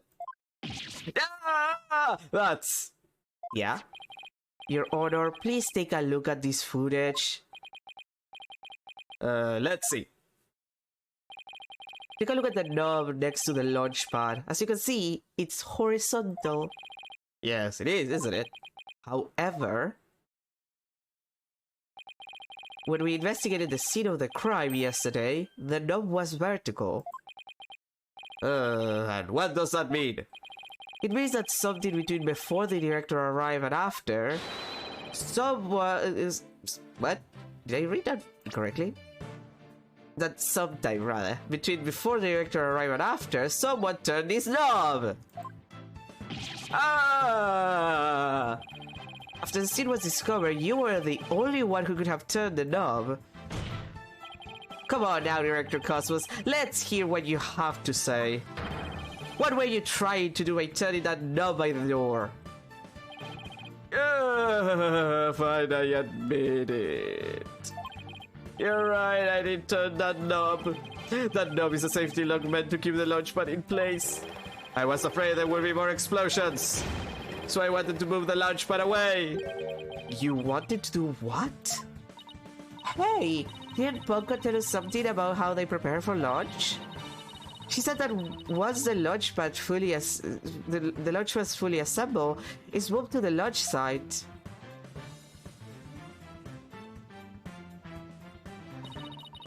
But the safety lock in the boarding lounge has to be disengaged first. I guess that clears up what that knob is for. Oh, so if the killer escaped into the launch pad via the corridor, maybe they were transported along with the launch pad to the launch site. I don't think so. The launch pad one corridor was filled with smoke. I don't think they could have escaped through that corridor. So then, where did the killer escape to? Huh. I guess there are still some things we have to uncover. Director Cosmos, I request that you tell us about moving the launch pad in more detail. Fine, but listen carefully, for I am about to give history-making testimony. I am so tired of this guy. I had no choice but to disengage the safety lock. I fear there might be more explosions. So I had to cut the launch pad loose. Surely the only escape the killer had was through the launch launch pad 1. Smoko. But that area was a sea of smoko. I mean smoke. Confounded, where on earth could they have gone? Well, why are you happy here? Like, first and foremost, why are you happy? Why are you happy here? Why are you happy? I had no choice but to disengage the safety lock. You make it sound like you were reluctant to do so, and yet when you did it, you felt some joy as if you were very pleased with yourself. No, not Smoko! Look, this man, a Smoko could fix you. Ah, how do you do it? How do you know everything as if you were there? Pretty impressive, isn't it? This is the power of analytical psychology. So, care to explain why you felt joy when you disengaged the safety lock? When I think back on the facts we've discovered up to this point, I have to believe that you were trying to fulfill some hidden agenda. Ah! How do you know about that too? Because I'm more or less a pro at guessing. But you have no proof that I had a hidden agenda! And even if I did, I would never ever tell you, so there! I know they say people regress as they grow older, but you, sir, take the cake. How could you doubt a man with such a great integrity, intelligence...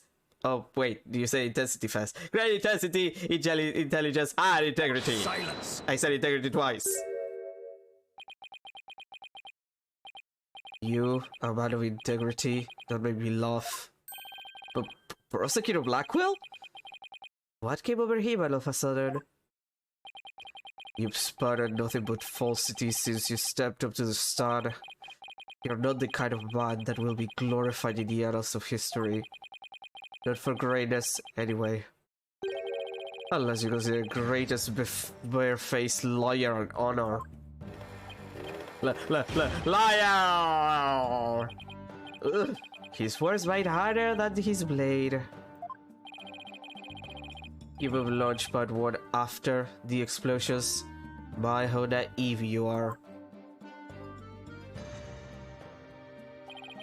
You fail to realize whether the facts themselves have betrayed you. You know, just a thought, but modern English can be your friend. And here's a thought for you, immediately following the bombing. Launchpad 1 was on the boarding lounge side. The police confirmed this on the scene. What? Liar! So that means the director didn't move the launch pad? Cross my judgment for calling history's greatest liar to the window star. Let us leave him to indulge in his lies and war games to his heart content. Liar! Objection! But it doesn't make sense. You can't deny that someone turned that knob. And once the safety lock was released, I'm sure the pad must have went somewhere, like else, anywhere. If we chase out the truth of this issue, we just might find where the killer escaped to. You're sure it was a went somewhere? We just might find out. Your arguments are nothing but conjecture, bluffing, and wishful thinking. Stop chasing your fantasies and see reality for what it really is. Or are you not a man enough to, boy? Turntable me! Haha, talk about hidden below the belt. Young things is this. I don't understand it. I'm sure Director Cousins would have moved the launch pad. The knob was definitely turned after he came to the lounge. But the launch pad is right where it's supposed to be. Ugh. Wait a minute. Maybe I have it all backwards. What if the director turned the knob not to move the launch pad away, but to bring it back to where it was supposed to be? What are you blathering about? What if the launch pad was at the launch site before...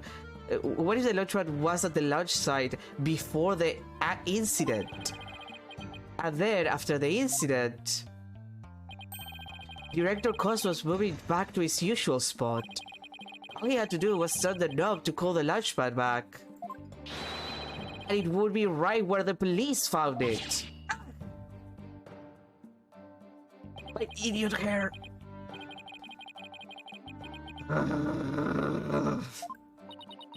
You make him sound like Mr. Starbuck. Was what I said really that off base? It pains me to have to explain how wrong your logic is to you, however. A great liar turned to knob only after he discovered the crime scene.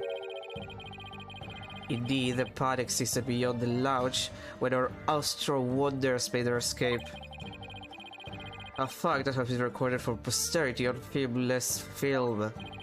Oh, right. So to reiterate, stop chasing your fantasies and see reality for what it really is, boy. Can I agree, Mr. Right, and focus? We know the launch pad must have been moved. But our deductions and the actual facts of the case are in direct contradiction to each other. I'm still damaged by that comment. Well, maybe the two astronauts never actually boarded a rocket. This footage could be fake, taken with body doubles after the incident or something. On second thought, that's too far-fetched even for me. Is it though? Because that's not the weirdest thing that would happen in this case. I never actually boarded a rocket. Hey, wait a minute! Maybe, just maybe, Prosecutor Blackwell, what if I told you that the two astronauts never set foot inside the launch pad area, but instead went into another place? And what if when the director moved Launchpad 1 back, it was not from the launch site, but from another place? What would you say then? For the existential bull or I'll cut you. Mr. Wright, you will explain yourself at once. I know I'm right. It was all the other way around from the beginning. Very well, Your Honor. Let me explain. Director Cosmo's reason for moving Launchpad 1 was to switch it to another place. Because he wanted to switch it with some other place. I'm sorry, but did you say switch it? But what could he possibly have switched the launchpad with? Oh, you'd be surprised, Your Honor. All it takes is a little thinking outside the box and the answer becomes clear as day. This is what was switched with Launchpad 1. The Space Museum, just like I said it would be, because this game is easy. Launchpad 1 was switched with the Space Museum. In the past, the Space Museum used to be Launchpad 2. It has all the same features as Launchpad 1 and can even be moved to the launch site. Meaning the Space Museum and Launchpad 1 can also be switched with each other. You can't mean! The rocket the astronaut boarded was not the one in Launchpad 1. It was the one in the Space Museum. What? Balderdash! And yet, it's the only explanation that accounts for every riddle and inconsistency. This is how the Space Center was just before the incident. I see Launchpad 1 and the Space Museum have already switched places. That's right, and with the two switched like this, the astronaut enters the Space Museum from boarding Launch 1. This allowed the true killer to enter Launchpad 1 from boarding Launch 2, and set the bomb on the rocket. Come to think of it, the door to the Space Museum for boarding Launch 2. Welcome, welcome! The Space Museum is open to the public every day of the year from 9 AM to 7 PM. Exactly, anyone could pass through the door to the Space Museum. There is no fingerprint recognition system on that door. In other words, with the two launch pads switched like that, someone other than Mr. Starbuck could have easily planted that bomb. After setting the bomb on the rocket, the culprit snuck into boarding Launch 1 and waited there concealed in order to kill Mr. Terran when the two astronauts emerged from the Space Museum. Recall that Miss Blackwell, Mr. Starbuck, and the director also a suspicious figure, who we can suppose, after killing Mr. Terran, made their escape into the Space Museum. After that, Director Cosmos switched the launch pad back without realizing the killer was inside the Space Museum, or even realizing it because he's an accomplice. You know, there's always a possibility that he was an accomplice alone. The killer then left the Space Museum and made a clean getaway. Ah! Right, Dodo, I see you know how to handle a sword. I handle it well. Perhaps I should call you Sword Master Bluff. I am a seasoned warrior who has cut down many a prosecutor. Silence! But unless you can prove your theory is no better than a rusty sword. That's right. You have no proof I switched the launch pads. Somebody needs a better anger management concealer. What could I prove it with though? If the launch pads really were switched, there might be a record of it somewhere. At this point, the launchpad 1 and the Space Museum were switched with each other. So the corridor beyond the door should be the one that belongs to the Space Museum. Let's see, this is an image of the launchpad 1 corridor. Do you see anything different when we compare it to the security footage? Huh, that number on the floor. Yeah, there's a 1 there. Well, what do you know? It looks like we have proof after all, Prosecutor Blackwell. You're fucked. Sucks to be you, Blackwell. And if this is just another bluff... Oh, don't worry. It's alright here. It's all right here. Right in this footage. Proof that beyond these doors is a museum is a corridor to the Space Museum. Very well then, answer this for me if you would. Why did this footage prove that the corridor belongs to the Space Museum? Oh, you know, it's that number 2 that I just noticed right there. Like here. Take that! There's a 1 on the floor of the Launchpad 1 corridor. But take a look at the floor of the corridor in the security footage. Do you see that number on the floor behind the astronauts? It doesn't look like a 1, does it? That's because what you see is actually part of a 2. What? Why is it a 2 and not a 1? That's because the corridor you see is the one to the Space Museum. Ugh!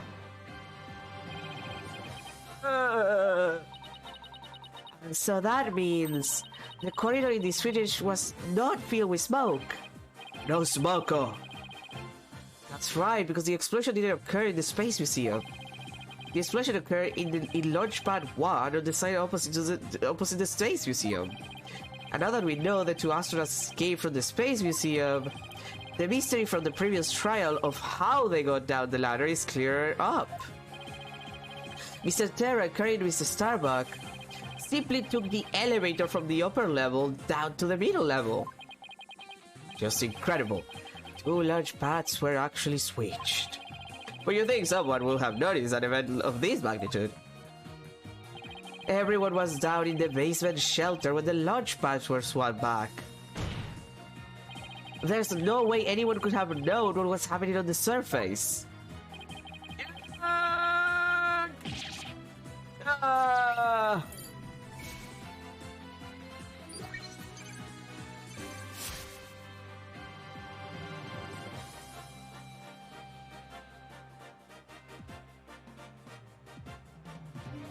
Okay.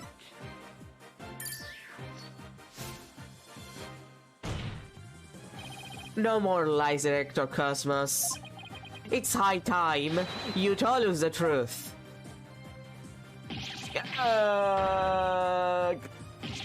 My honor, my glory, everything is slipping away. Time to deploy my ultimate weapon. Collected engines, ignition. It's got haywire. It was my stars, my glory. I'm gonna lose a Mario Party. No, not that way. Yuck. Hey, that door, you're gonna have to pay for it. Bailiff, on your seat and after that witness, and whack his ball twice as hard for that.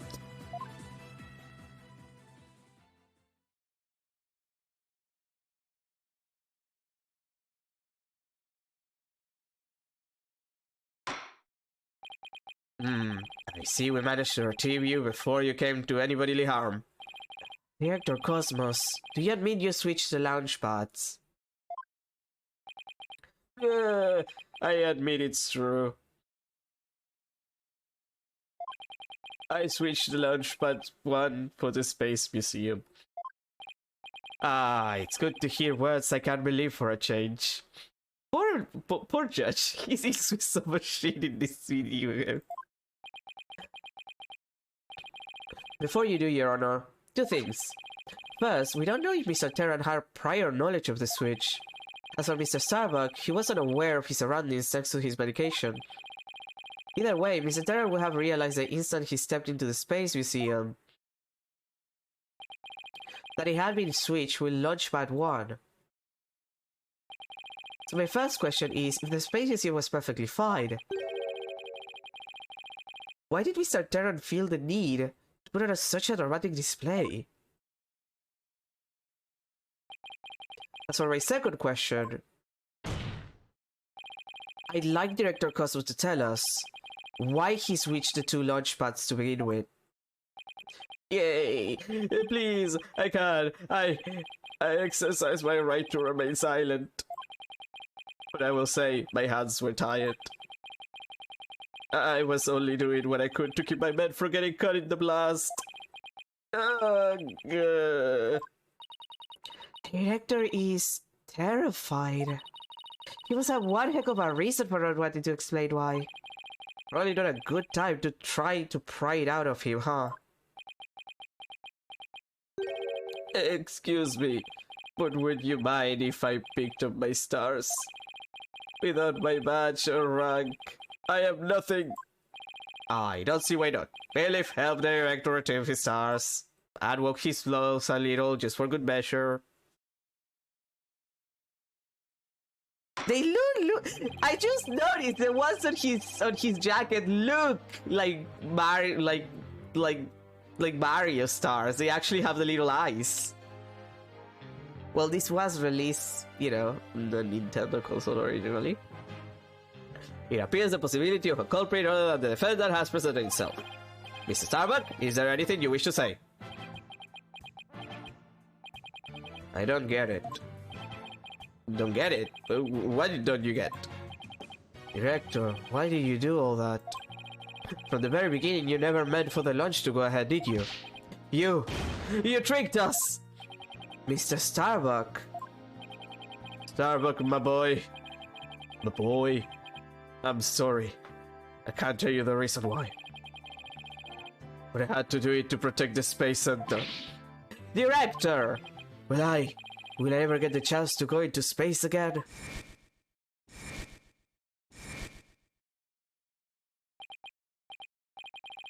Yes, of course. I won't rest until it happens. I will get you into space again, my boy.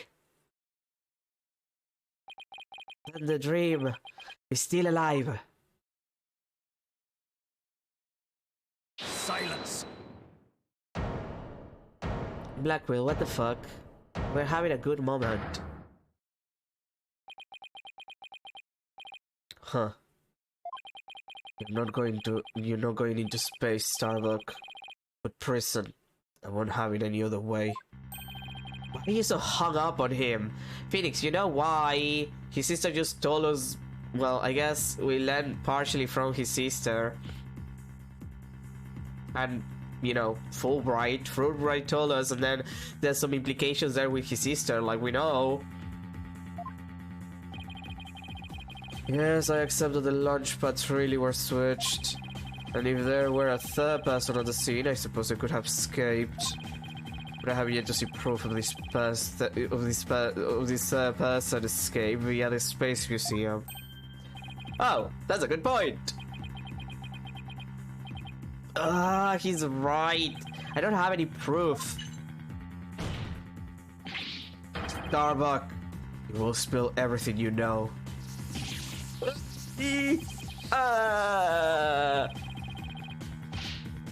Where did you get those bombs? Tell me now! If you don't, my blade shall feast on your blood. If I'm going to die, I want to die in space. I have to do something. Solomon Starbuck. Prepare yourself.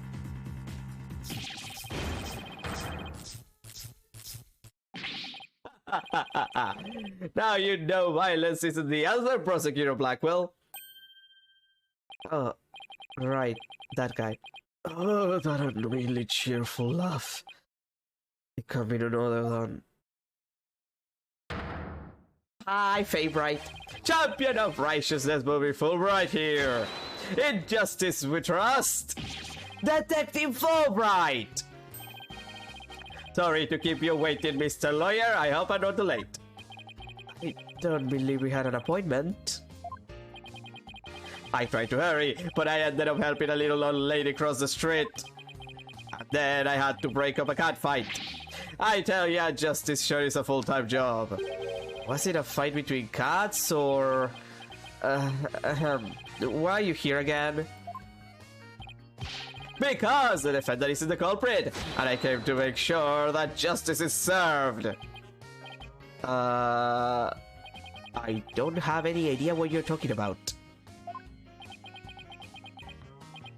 Fulbright. I always thought you were a bit touched in the head.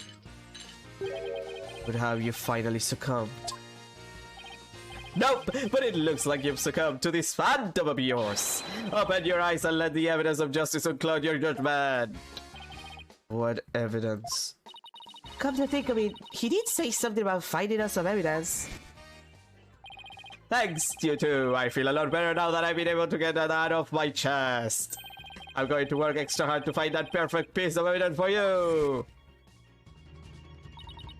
I didn't think he was serious though.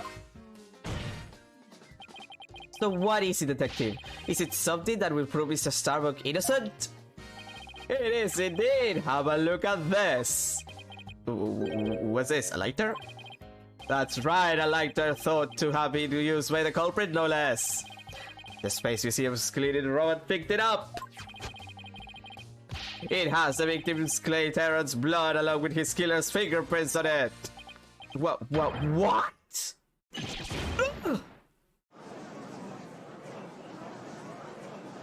Okay, but whose fingerprints are those? Like, who did it?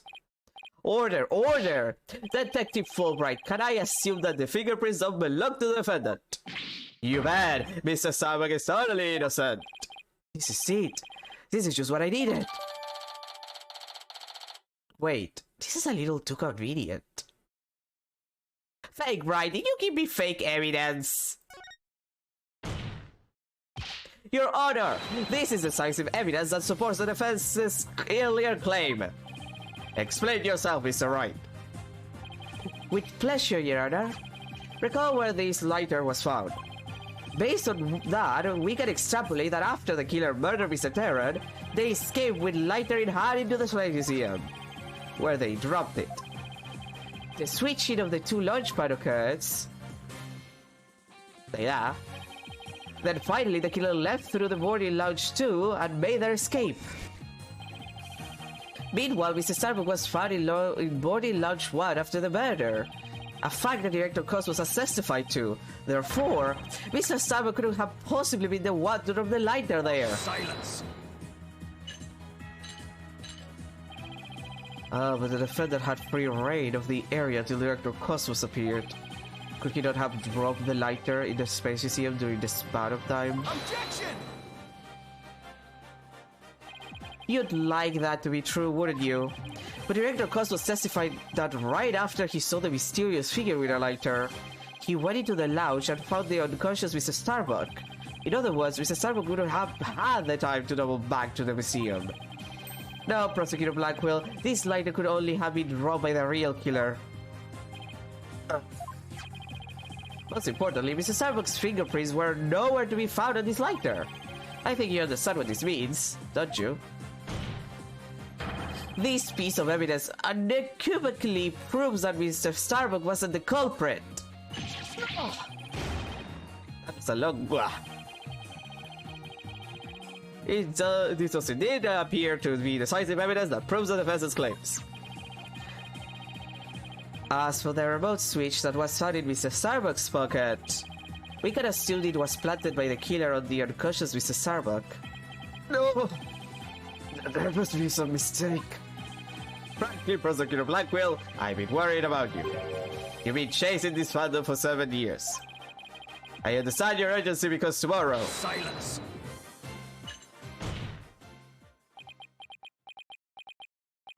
Alright, you promised never to speak of that. Huh. Tomorrow? What about tomorrow? Given the body of evidence, I think it's safe to say the defendant is innocent. In light of the fact that it was impossible for him to have committed the crime. A few unanswered questions raised, so I look forward to seeing what you two uncover. But for now, the score finds the defendant, Solomon Starbuck. Yay!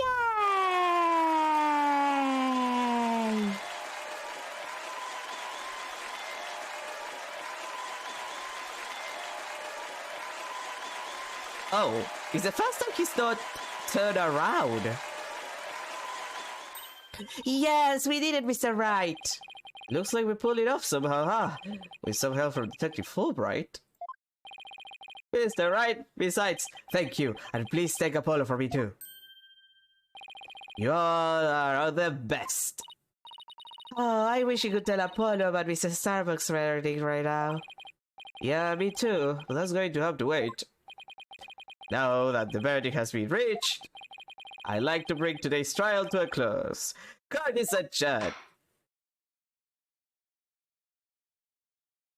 Objection! I expected that. I expected that. I knew he was gonna do it. He wasn't turned around all relaxed on his side of the aisle. I knew that he was gonna pull some shit. It's too late to object, isn't it?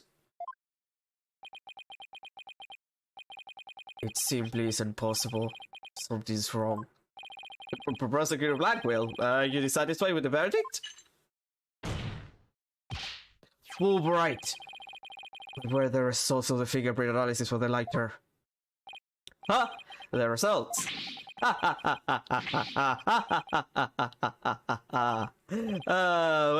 I was in a hurry, you see, and then there was a cat fight, and well, I kinda got carried away when I had the prints were at Mr. Starbucks, so... You have yet to read it? Prosecutor Blackwell, can't you read out who the prints belong to? Upon thorough analysis, the fingerprints were found to belong to Athena Sykes. Fake bright! So says the report. What? What? Me? Fake bright, you piece of shit! Order! I say, order! Miss Sykes, tell me you have an explanation for this. Which is proving that this lighter could only belong to a killer. So finding your praise on it can only lead us to one great conclusion. I don't know how they got them there, but I know I'm not the culprit.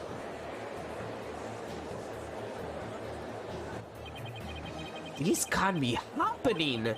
We built up our argument piece by piece. I don't think any of our reasoning was faulty. So how could it have led to this? Phoenix, that's a fake Fulbright. He just gave you fake evidence that he built on purpose. Please, for the love of God.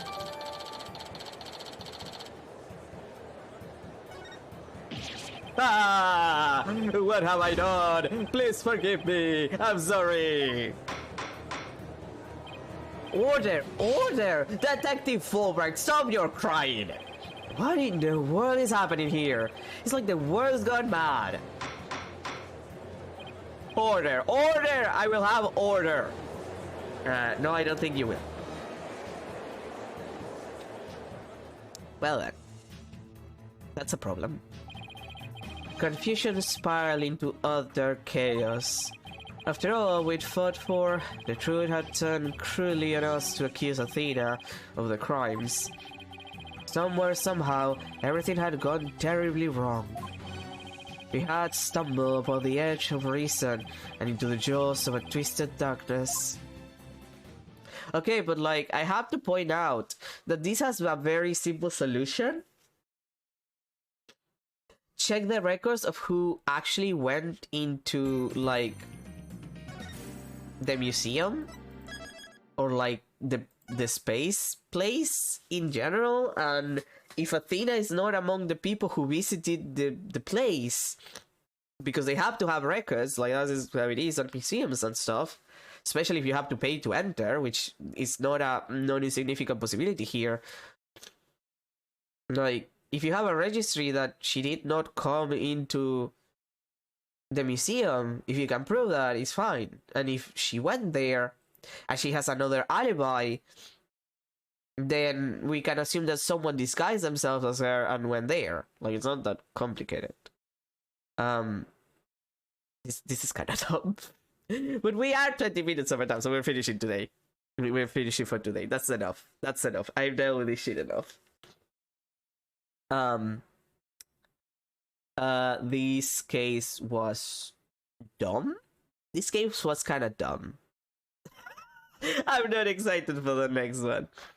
Anyway, thank you everybody for being here. Tomorrow is more blueprints because I wanna do more blueprints, and that's about it.